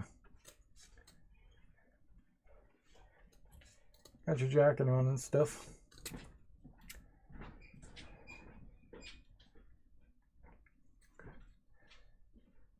Getting a lot of green on my hands. Okay. Okay, I've got almost all the hedges cut.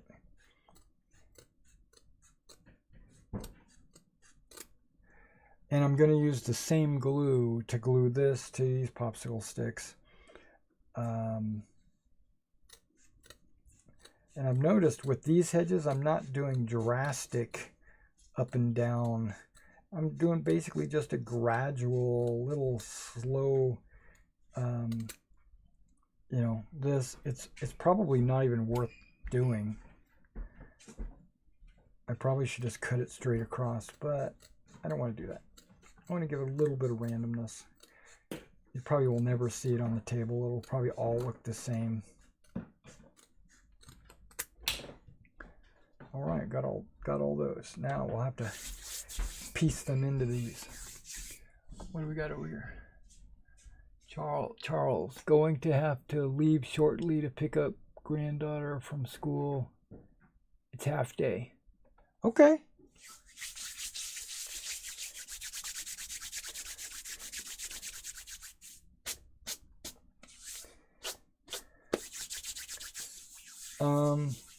Yeah. Yeah, once these dry, I think I'm going to spray them with an olive drab or a brown or a, yeah, probably an olive drab, because I really like hedges looking a little bit more like that. Now, there was a time when I made some hedges that I sprayed them, and then when the paint was wet, I flocked them and used the paint as glue. I'm not going to do that. And then there was a time that I would spray them with a, I sprayed them with a spray cement and flocked them, and that doesn't work. So I'm going to do it like I normally do it and just apply Elmer's by hand, flock, and then go back in later and apply some clump foliage. All right, so let's, there's probably, I said I was going to need to get the map out. Okay, I got it.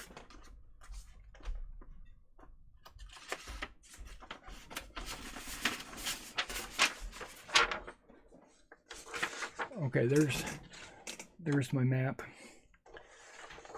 And these,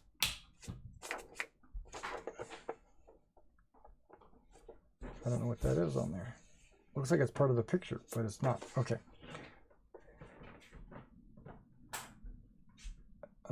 Like this field here, it's gonna have to have a doorway. So that's one. I'm just thinking, how many do I need to have doors? One. It only has to have one door. It doesn't have to have two. This field here should have another door somewhere. Just like from the farm to the field.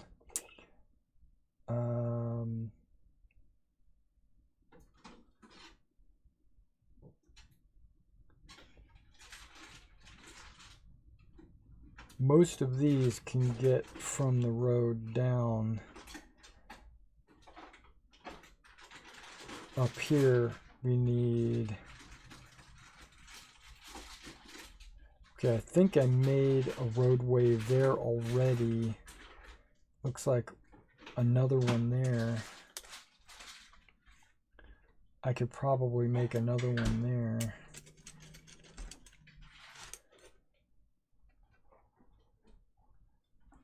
Yeah, because I got one field, two fields, and three fields. That should be a doorway there, so that you could go all the way through.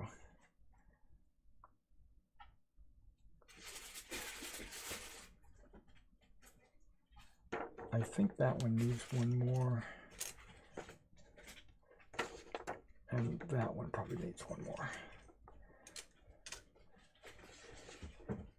Now up here, that's bocage. I've already got the fields, the hedges with gaps. I've already got gaps there and there. Oh, these guys right here. Yep, there's one right there. That should probably be a gap.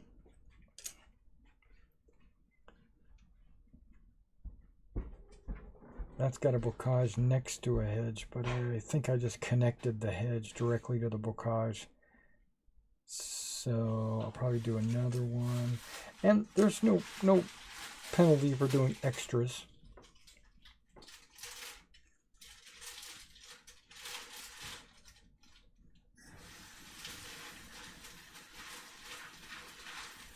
This one looks like it's got a bunch of them.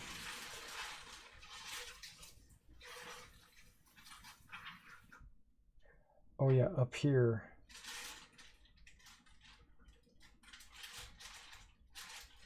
Oh, it's pretty good. Okay. We'll do one extra one just for S&Gs.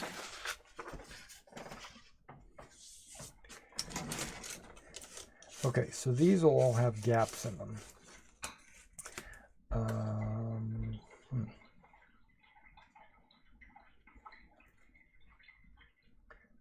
5, okay.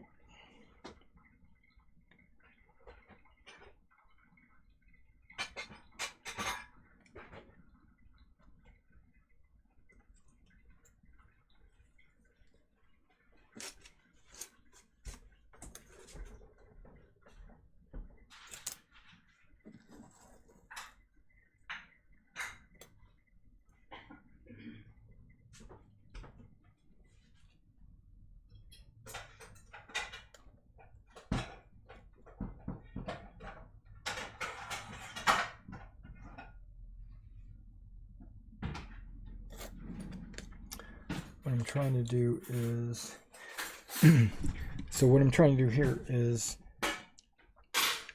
just as an example, like if I cut this, am I going to be able to use, and then I make a gap, right? Am I going to be able to use that extra little piece on something like this? It looks like I can. So let's do that. Let's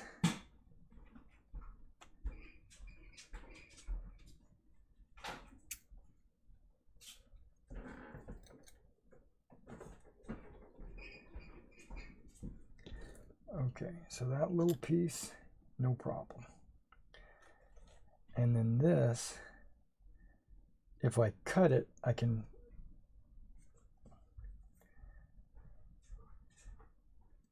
I'll cut it right there. And we'll have an opening there and there, and there'll be a little gap in my hedge.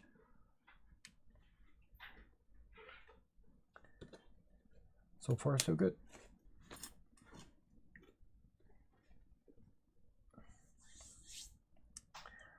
Okay. I think I can do the same with this one.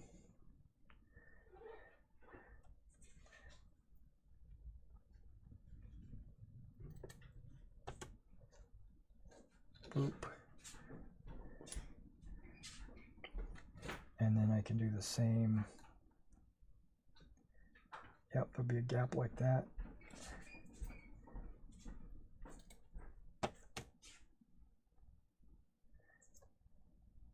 Notice I didn't put the doorway in the exact same spot as I did on that one.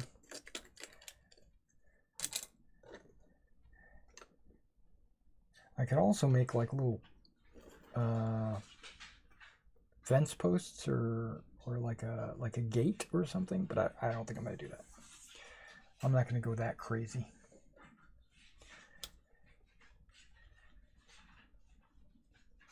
Yeah, that looks good. That one on that one.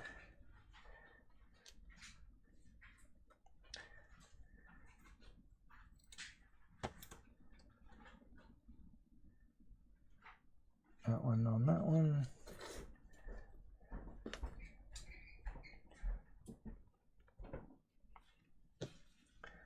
And I'm starting to dig the short ones, giving me just enough of an opening.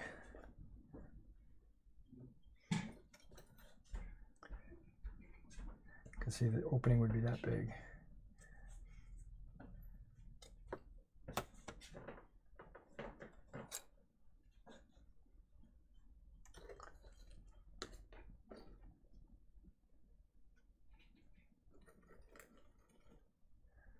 Perfect.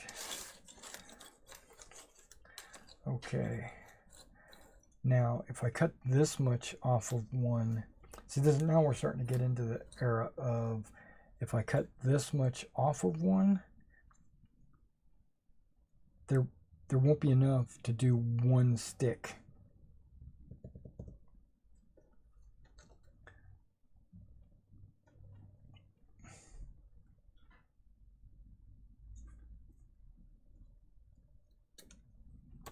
Okay, that and that.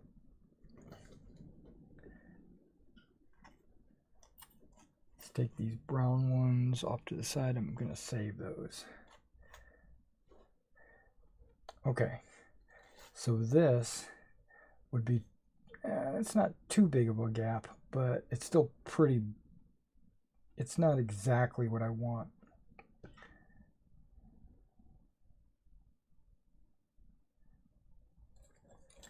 So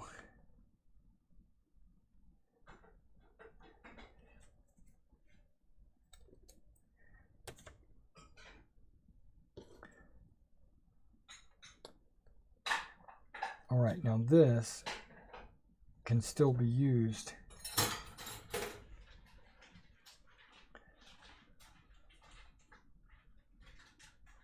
if I can cut to about right there.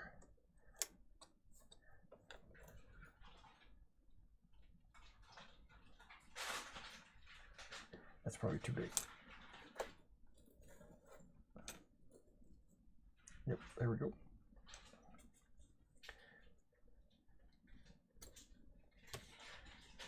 Okay, so that'll go there.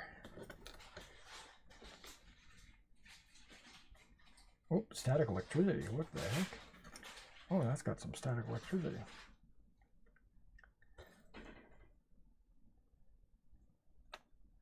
Okay, we're making progress, guys. What do we got? What's the last thing? I was on Star Citizen a few days ago. I just need to devote more time for the grind to get back to what we were before the big wipe. Okay, expect a big wipe coming up. Just giving you a little insider information. There's going to be another big wipe. So don't waste your time. I mean, the big wipe is coming any day now, is what I'm trying to say. 317 is coming out. That's a new solar system. And when that happens, there's going to be a wipe.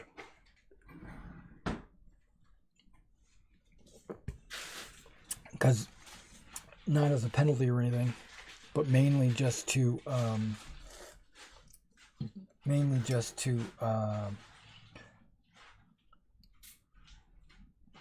allow them to judge how long it takes people to make cash in the game when there is two different systems. Okay, some of these are just going to have to be waste. Some of these are just going to have to be waste. That's what it looks like.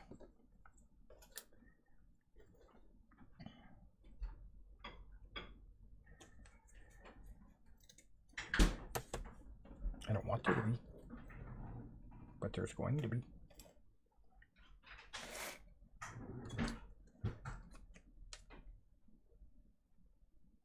Well, there's not a whole lot of waste if I cut that. But it definitely won't fit on any of those. And it could be part of a doorway. So we're going to hold off on this one.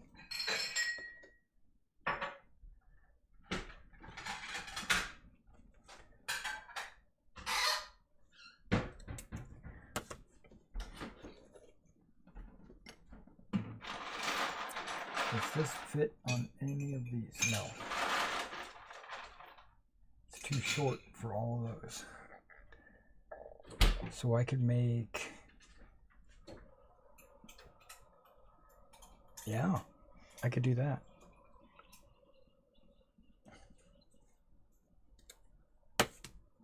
Add this to this one, make a doorway.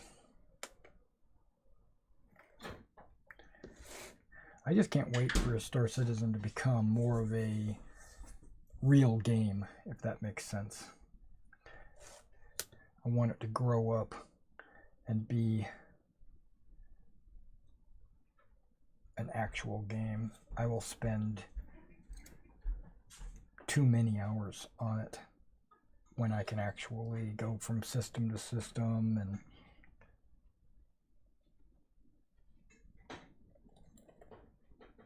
get land and everything else. I dig the okay. I dig the like building my own base and stuff. I'd like to do that, but right now we can't do that. Oh yeah, speaking of the I know I'm going back to the very beginning. Nice. In the very beginning, we talked about my Amazon experience and what had happened. Well,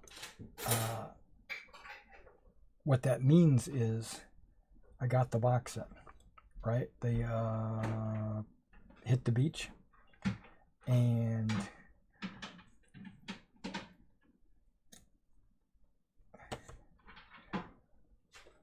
I filmed last night after I got the box. I filmed a what's in the box. That just needs to be edited and uploaded, so expect that tonight.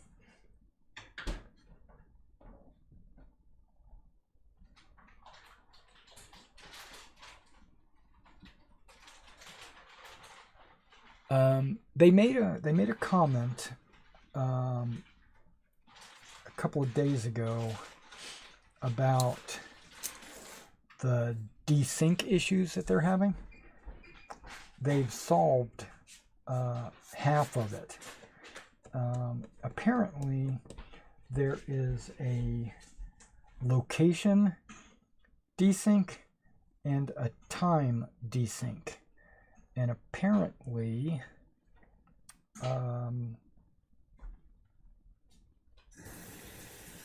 they solved the location one. The timing one, they said they still haven't figured out. So that's good news. That they got at least half of that.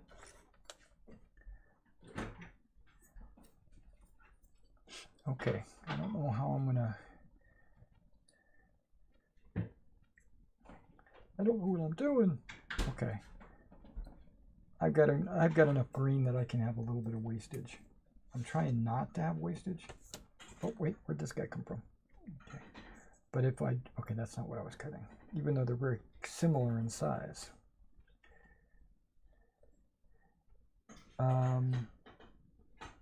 Yeah, and I haven't really put any effort into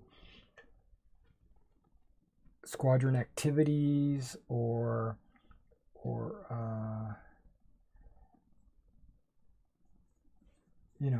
events and stuff like that. But I will. I think I'm gonna put something out on our Discord tonight that or this afternoon, letting people know that when 317 drops, not PTU, but when it goes live, I would like to have a get together and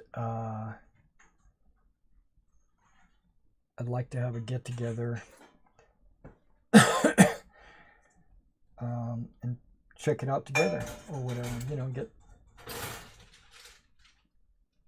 Nope, I'm gonna cut it from the other side.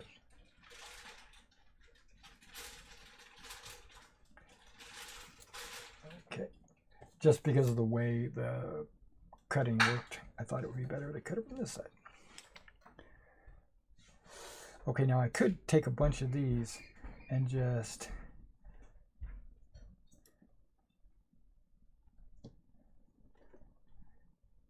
put them side by side and make gaps, but I don't think I'm going to do that. I think what I'm going to do is pretend that is one of them, make a gap, and then cut it.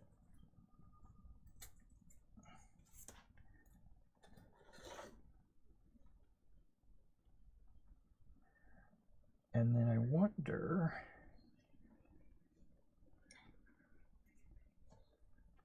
if these two maybe that's just a little bit too big.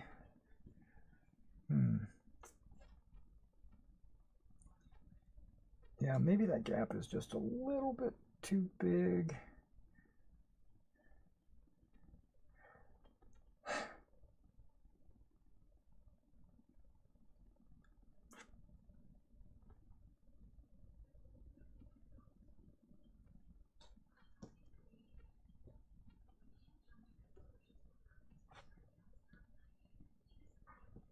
That looks good. Yeah, these two pieces put together with this one. Okay. So that one's going to have 3 pieces on it. Which is no big deal. You can have 3 pieces. Okay, I think I can do the rest of these.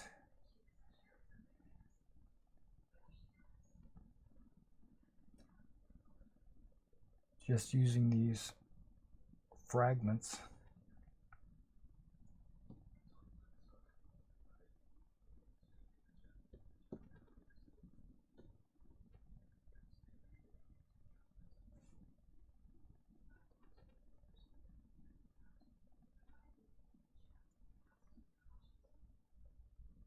Yeah, I definitely can. I just need to cut it properly. Okay. That'll be 1. Nope, don't like it.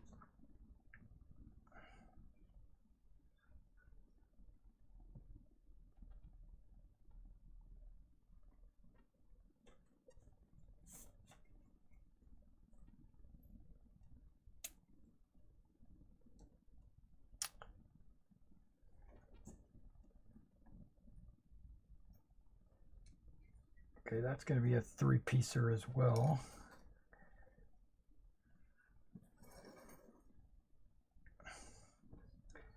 And this one's definitely going to be a 3-piecer.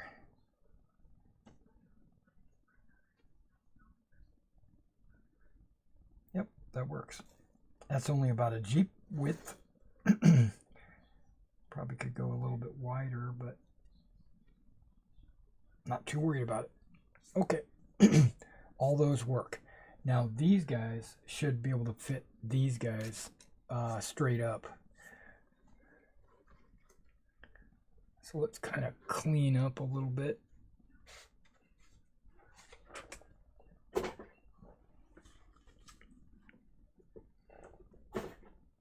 You won't get to see me finish the bocage or the hedges, but when I film my next update, which is probably going to be as soon as I finish these, you'll get to see them. Plus, I've done a lot of work on the boards. The roadways, I have flocked the ditches by the roadways. I've also used flock along the slopes, the hillsides. Those are all flocked. The base of the hills have a thick, flowery flock. The riverbanks are all flocked. Now, I still need to go in and put some clump foliage or some tufts throughout the entire map to kind of build up that terrain. But all the no, that's not true. I was going to say all the flocking is done. Well, that is not true. There is a part of the road that I made a mistake that needs to be flocked still, and the towns need to have texture. I need to tape those and texture those. I might do those on camera tonight to show you how I'm doing that, or I might record it and then upload it as part of my update.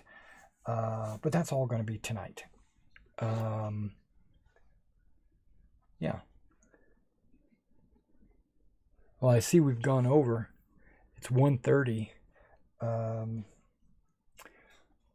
What do we got? That's a lot of people tell me. And then, oh, so a new series of videos. What's in the box? Is that what you're going to call it? I have a series called What's in the Box. I just started about 1 or 2 weeks ago. And that's when I take the Hit the Beach box set. is it's going to be part of the series called What's in the Box. Anytime I get a new box set, or maybe not even that, I've got a couple of boxes up there, like British Plastic Soldier, that I still need to film. I want to let people know what they're buying. Not every box set that I buy do I know exactly what's inside the box. I guess that I know. I do a scientific evaluation of what I think is in the box based on what I see on the packaging or what they say on their website or whatever. But it's not always accurate or misleading, or sometimes it has more than what they tell you, like the Americans, right? That box had a lot of extra figures that they never mention on the box. It's mainly because they just grab one of the sprues off the wall and throw it into the box because it has all the right parts. But that sprue might have a few extra men, or it might have a few extra weapon systems. Like nowhere on the box does it mention BARs, the Browning Automatic Rifle. It doesn't talk about that. So I didn't know if I was going to get any or not. I knew that I needed some Americans, so I ordered them, and then lo and behold, in the box, there were BARs. And that's really what prompted the What's in the Box series, because I realized I'm probably not alone. There are probably other people that want to know if there's any BARs, or how many bases do you actually get? Do you get enough officers? Is there a radio man in the package? Speaking of which, the Hit the Beach set comes with a German radio man that has this giant, like knee-high desktop radio. And as soon as I saw that miniature, I was like, okay, I got to redo my FO. I got to make a radio man. Unfortunately, it's hard plastic. Hard plastic is great. Don't get me wrong. I just love their soft plastic. Their ABS. Because it's indestructible. They say that, I read this last night, they say that if you drop your book on your miniatures, it's not going to damage them. And I don't know how many of you guys actually do or have been playing long enough to remember the days when you would play with Aerofix, Italeri, Revell. They would make these 1/72nd scale or 20 millimeter, depending on how you want to measure it, figures. And when you go to paint them, oh my gosh, it's dripping out. That's why I stand it up. When you go to paint them, they paint very easily. You can prime them and paint them and all that. But because they're kind of a soft plastic, they would bend,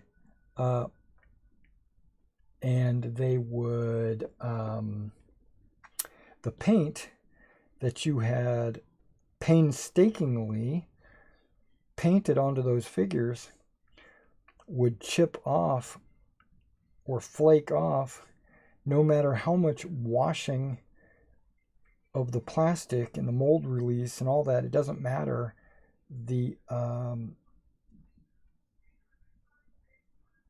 Those soft plastic models just didn't hold paint. They just couldn't. And so a lot of companies, like, would go to hard plastic to prevent that. But The hard plastic was fragile. Let's just say that.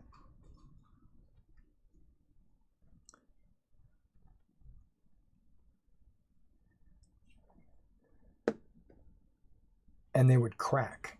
And it looks like Battlefront has come to a happy medium where they're not making resin models, which I thought they were. Looking at them, they look a lot like Warlord resin, but in fact, they are an ABS plastic. They have a word for it.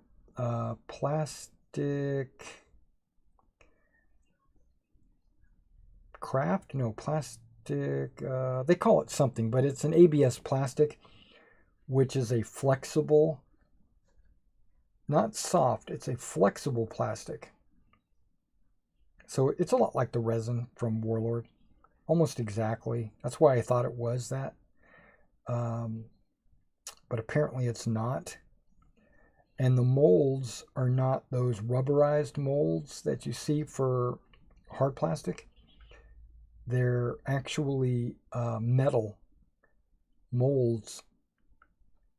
So they will hold their shape longer, and apparently they're easier to make. Okay, that hedge is like, but that's okay. I'll get over it. I didn't cut that one very well, is what it's telling me. And it, because of the way it's made, it'll actually hold paint a lot better. Because it's not soft plastic, it's flexible plastic. Whatever that really means.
I finished an FO Jeep. Actually, I finished 3 Jeeps, but I only really needed 2 Jeeps. I finished an FO Jeep and a radio communication Jeep, which is a what they call FSU. It's a fire support unit. It's not the FO. It's basically a radio relay, I guess. It's a stronger radio, so it's kind of like, what do they call those things? A fist. I don't remember. It's been a while since I dealt with any of that. But basically, the FO calls back to the fire director, and then the fire director communicates with the actual battery. Where in this case, it's kind of a it's a reroll, or it's an extension of range or something. I don't remember.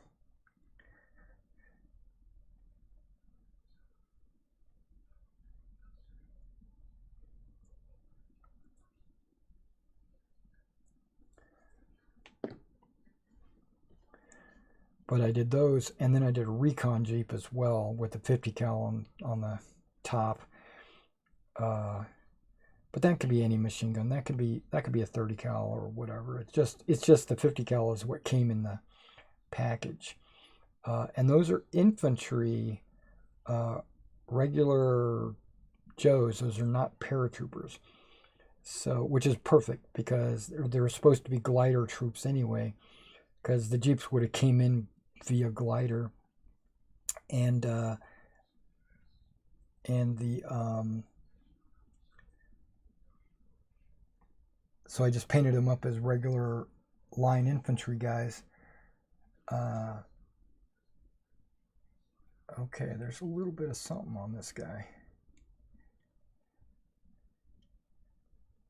I think I might leave that on the top because it'll cause issues. Okay.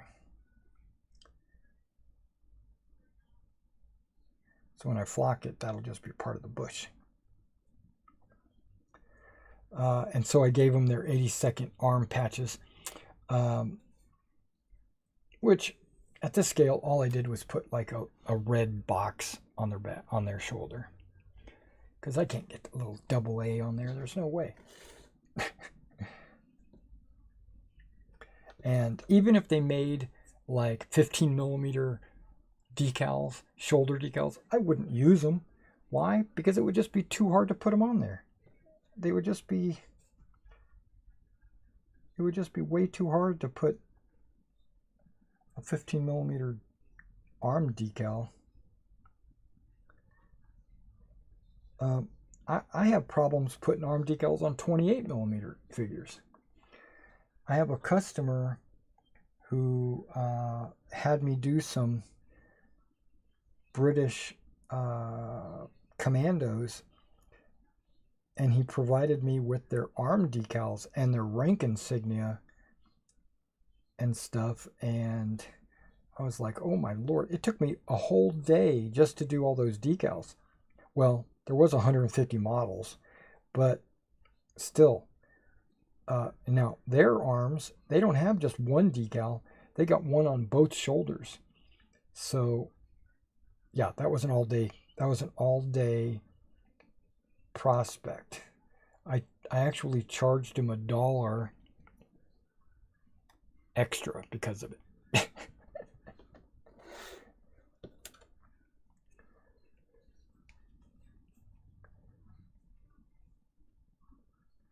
But you get free shipping though, so that's a good thing. I do commission work. I don't know if you guys can see this, but I got this bag right here. This is full of Russians. They're 18 millimeter Russians, Napoleonic. And just this bag has 120 figures. And then he's got these artillery pieces as well. And that's half of his commission. The other half is Spanish. And there's also some Cossacks, I think, or some Mamelukes or something. He gave me some other figures, but mainly it's another bag like that of Spanish. And so I'm gonna do half at a time, mainly for my own sanity, but also that's a lot of money sitting right there. 120 models, and I charge per model.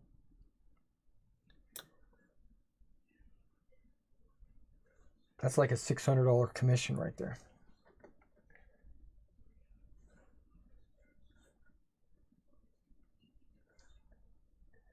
Which I'm going to start on those after this video, because I didn't want you to sit here watching me prepare and prime those. I've been kind of focusing on my World War II project in my videos, and I didn't want to throw that Napoleonic stuff in there. And it's part of a commission, so I don't really want to film a commission. I don't know, I feel dirty doing that.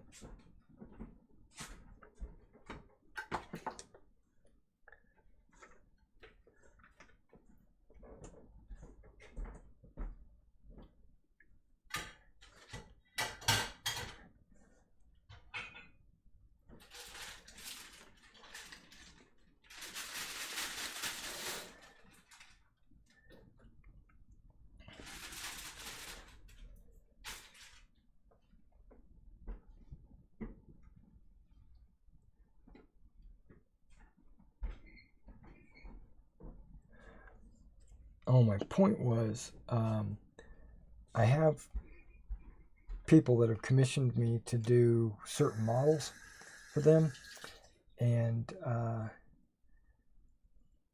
but I do want you to know that I've got a queue. There's if I receive a pack of miniatures tomorrow, I probably, from your commission, I probably would not actually get started on them for a couple of weeks. So just understand that, because I've got to do these guys, then I've got to do his Spanish, and then I've got to do that box full of US Rangers. So maybe a month, because I take about a week of preparation, cleaning the models as part of preparation, and then painting, and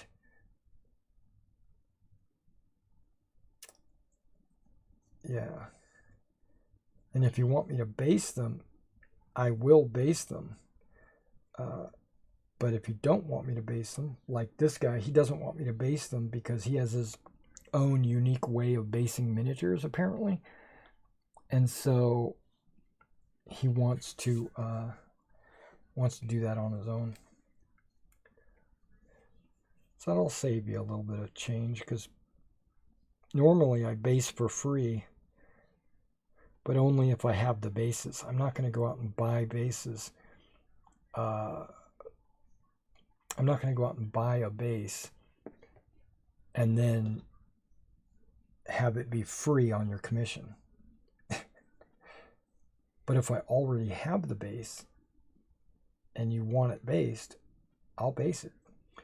Now, if I don't have it and you want it based, I'll quote your price, which is pretty cheap, actually, because I actually enjoy basing. I actually enjoy painting as well. It's just that I enjoy painting overall, but I prefer painting my own miniatures. Funny how that works out. Oh yeah. I'm glad you guys were able to stay around.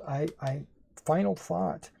I meant to mention this earlier, but this week, a couple of days ago actually, I got an email from NashCon letting me know what the format is this year on how to submit to run a game. And they said, just email back at this email your request to run a game. How big do you need the table to be? How many players? What session do you want it to be? Give us a short synopsis of the game. What rule system are you using? What scale? Etc., etc. This was actually the first time. I've ran a number of games at NashCon in the past. I don't know if you know this, but I ran a Market Garden game where I had 3 tables going all at the same time. I had one for the Arnhem Bridge, one for the Nijmegen, and one for Eindhoven or whatever. I had the 101st, the 82nd, and the 1st Airborne all going at the same time. Now, it was bolt action, so it wasn't like the whole division, it was just a portion of the battle. So there was about one platoon per side. Honestly, 1 platoon plus support, which in battle group, that would be a small battle. In bolt action, that's like a normal day. But I was running 3 tables, and I had a friend with me assisting me on running the game. And we had, I thought there would be a lot more players. That's why I did that. I thought there would be, like a dozen players, but there was actually only 6 players, which worked out really good. The SS and the 1st Airborne, they were friends, and he was teaching his friend how to play. So that was basically just utilizing my tools to teach him how to play, which I'm okay with that. I mean, that's what we're there for, right? Is to learn new games and play and have fun, and that's what they were doing. And then the first table, the 101st table, was brothers playing against each other that they probably play against each other all the time at home, I don't know why they would come to a convention and then play this, but maybe they just couldn't find another game that was worth playing at that hour, which I've done myself. Like, I would look at the program and I would say, there's nothing going on in this session. Like, what do you want to do? I don't know. Let's go to lunch. So that might have been the case. They might have said, there's nothing else. Let's just play this bolt action game. And then in the middle table, I think they knew each other, but they were super competitive. The 82nd, yeah, and the Fallschirmjägers or whatever it was on the middle table. And I had 3 different German armies and 3 different Allied armies. I had the British Paras against the, 9th, I think, SS. And then in the next table was Fallschirmjägers versus the 82nd. And then on the first table, I had Grenadiers. I think it was Grenadiers. Grenadiers versus... Why did I do the whole thing? Oh my gosh, what an idiot. Okay. I did Grenadiers versus the 101st. And that's a lot of models when it comes to 28 millimeter. For battle group, that would have been nothing. I've got 3 times that many figures already. I just don't have that many different armies, which I'm working on. I'm planning on doing an SS unit. I'm planning on doing Fallschirmjägers, and mainly for Market Garden, because, Market Garden. I'm planning on doing the British Paras as well, mainly for, guess what, Market Garden. And for use them as Canadians, Canadian paratroopers, I think, maybe.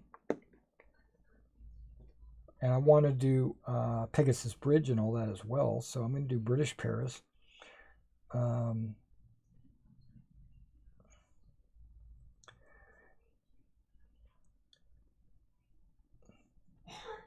Which I've already got the miniatures for Fallschirmjägers, British Paras. I don't have SS, so I was thinking about painting up the... I have a Grenadier box up there, just another Grenadier box unopened. I was thinking about just using them as SS, because I'm not doing the STG 44s. STG 44s was kind of a late war thing, and I want to do SS kind of a mid-war, or, Market Garden. They're not really using STG 44s at Market Garden. They're still Car 98s. I don't really want to do desert stuff. I'm not really into the Africa Corps, 8th Army, or even Kasserine Pass Americans. I'm not really into the desert. I don't want to have Grants, Sextons and Semovantes. I'm not really into that. Italy? Maybe. I could probably do some 82nd in Sicily or something like that. That might be fun.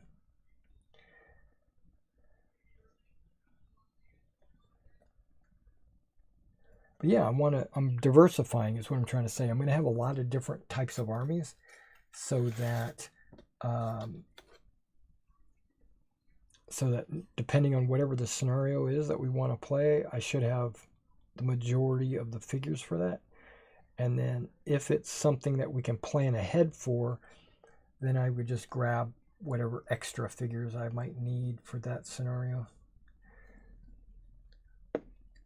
Plus, I would like to run a Panzerlehr, not a Panzerlehr, a Scorzini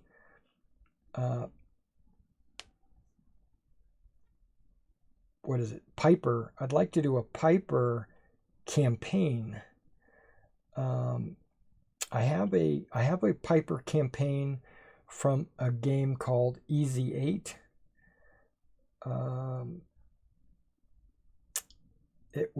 It's made for a game like Bolt Action, a very small man-to-man style game, but I don't see any reason why I couldn't upscale it to 15 millimeter companies instead of platoons. Yeah, so, and I could even go with a battalion, technically. It's a point-based driven campaign, and luckily Battle Group has points. I would just have to figure out the conversion rate to determine how many points to use. And the campaign is supposed to be allowing the player to spend points on his initial force. They're basically their armies. You buy them all up front, and then you move them around a strategic map. I'm actually considering, and you guys can tell me if this sounds exciting or not. I'm considering a Roll20 experiment. Roll20 is free to players, and then there doesn't really have to be a game system used. I can use just generic D6 game system, I think is what I can use. Because all I'm using the Roll20 for would be to show the players the strategic map, and each player will have their own strategic map that they can look at. And then I will put units, which are tokens, on the map where their troops are, and so they can see their troops on the strategic map. And this is an app that you can download on your phone, or you can even use your computer. And then you would see where all your troops are, and then I'll give each player a turn form, basically a form to fill out each turn, where they tell me where their units are moving. Are they digging in? Are they holding their ground, or whatever they're doing? Are they scouting out the next town? Etc., etc. And so the players, it's kind of like a play-by-email kind of game, but you would be using the Roll20 to see the map. It wouldn't be live, so you could log in whenever you want, type up your orders, at any hour, and then I would just log in once a week at a specific time to see what everybody's orders are. And then on the Game Master's map, I would move the troops around and find out where the battles are. And then I would play the battles here in person, either with friends or solitaire.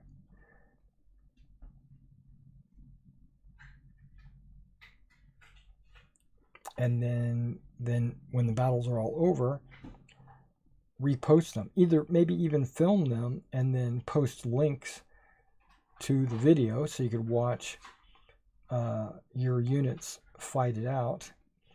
And as a strategic commander, like a division commander, you wouldn't have direct control of the battles anyway. You're basically just moving units around. It's kind of like a board game, because you would move troops around and then roll dice to see the results. But in this case, it would actually be played out in miniature.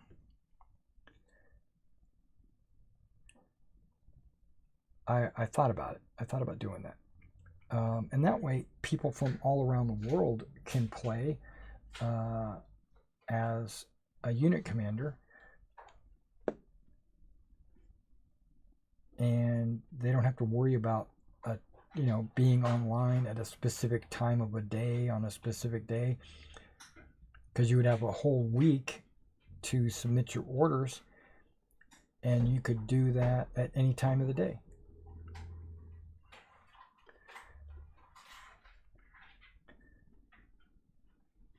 And I'm just using Roll20 because it's got a hex map. It's got, or I can take the hexes out, make them squares, and I can put tokens that are movable. Plus, the tokens themselves can have stats. Not that they need to. I can make them square tokens, or I can make them round, or I can make them like, I was thinking I would make them military symbols. Like infantry would be a square with an X. And then I would put the numbers on them, like 1st Battalion or whatever. And then building the armies, I would only allow, or I would pre-create on my own the armies based on what miniatures I have, and not allow for just everything.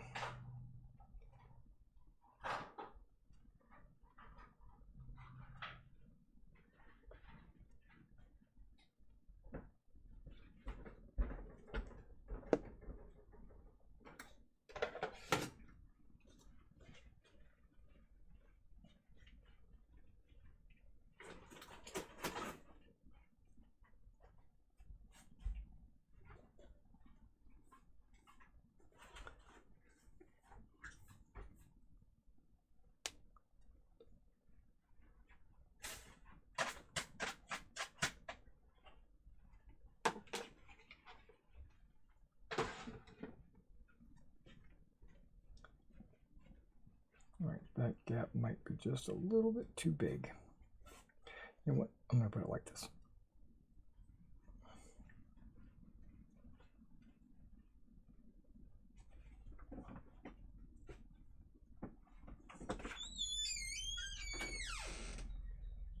No, I just think that looks better.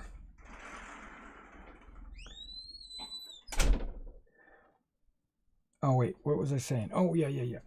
The NashCon. I got the email, so what I need to do now is write up a scenario report, what do you call it? A scenario blurb summary. There it is. That's the word I'm looking for. So that I could send it to him, and the earlier you send it to him, the more likely you're going to get your time slot that you're looking for.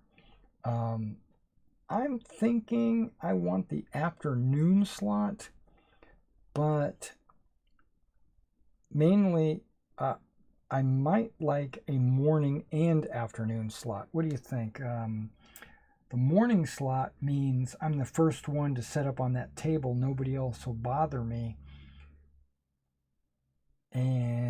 But an afternoon slot means that all the gamers will be awake. And I don't know.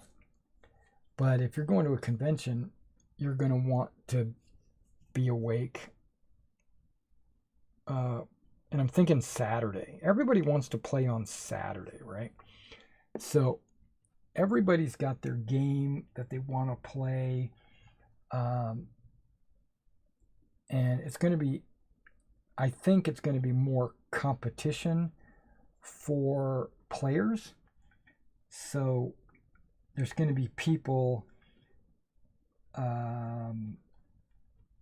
like there's a group of people playing in the bolt action tournament. You know, I'm sure they would play if there was nothing else to play. You know what I mean? But if I'm trying to run my game during the bolt action tournament, then I lose all of those guys that maybe would have liked to play. So I'm thinking maybe run the game. Now, I've got a 3-day pass, Friday, Saturday, and Sunday. I don't plan to do anything Sunday. I never do.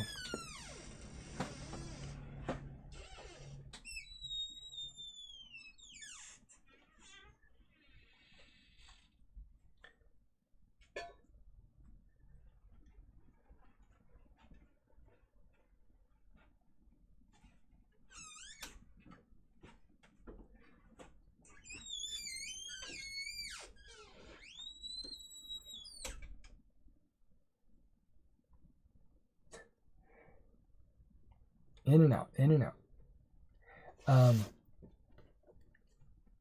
Everybody's packing up and getting ready to go home on Sunday. There are a few games being run, but it's usually by the diehards, you know, the locals, the people that live in Nashville or whatever, not people just getting organized, setting up their dealers' booths or whatever. And I think Saturday is, in my opinion, is the big convention day. That's the day of the convention. Friday is setup and Sunday is teardown. So I don't want to necessarily run a game on those days. But now I'm struggling with morning, afternoon, or evening. There's even an evening slot.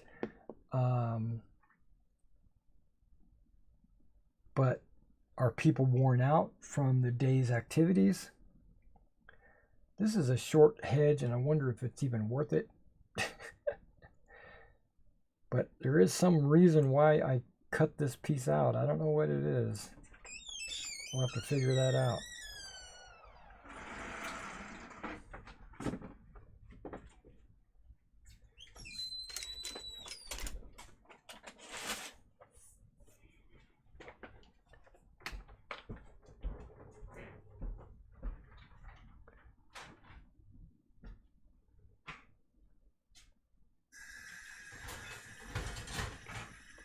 Yeah, so I think I'm going to do Saturday afternoon. I need to make my write-up sooner than later so that I don't lose the slot. You know, first come, first serve and all that.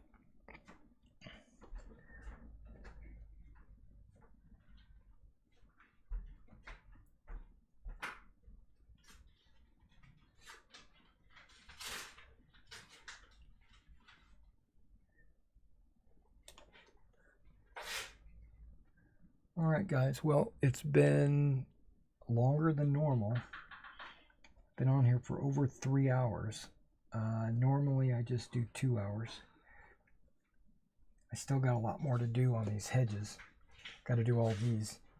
And so instead of just watching me do all this, let me finish up with the comments. What do we got here? What did I miss? Going to have to leave. I was on Star Citizen. That's a lot of people. No series. All right. That sounds interesting. Gotta run. Take care. All right, Rich. All right.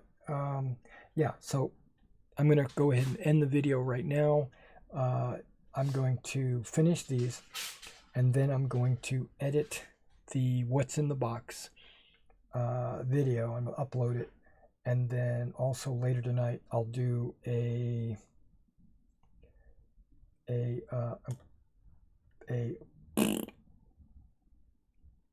I'll film whatever I'm working on, and I'll probably upload that Thursday night.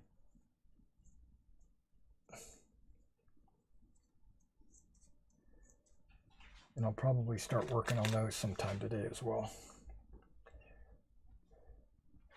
I owe it to him. I'm charging him to do it, so. All right, guys. I'll see you next week.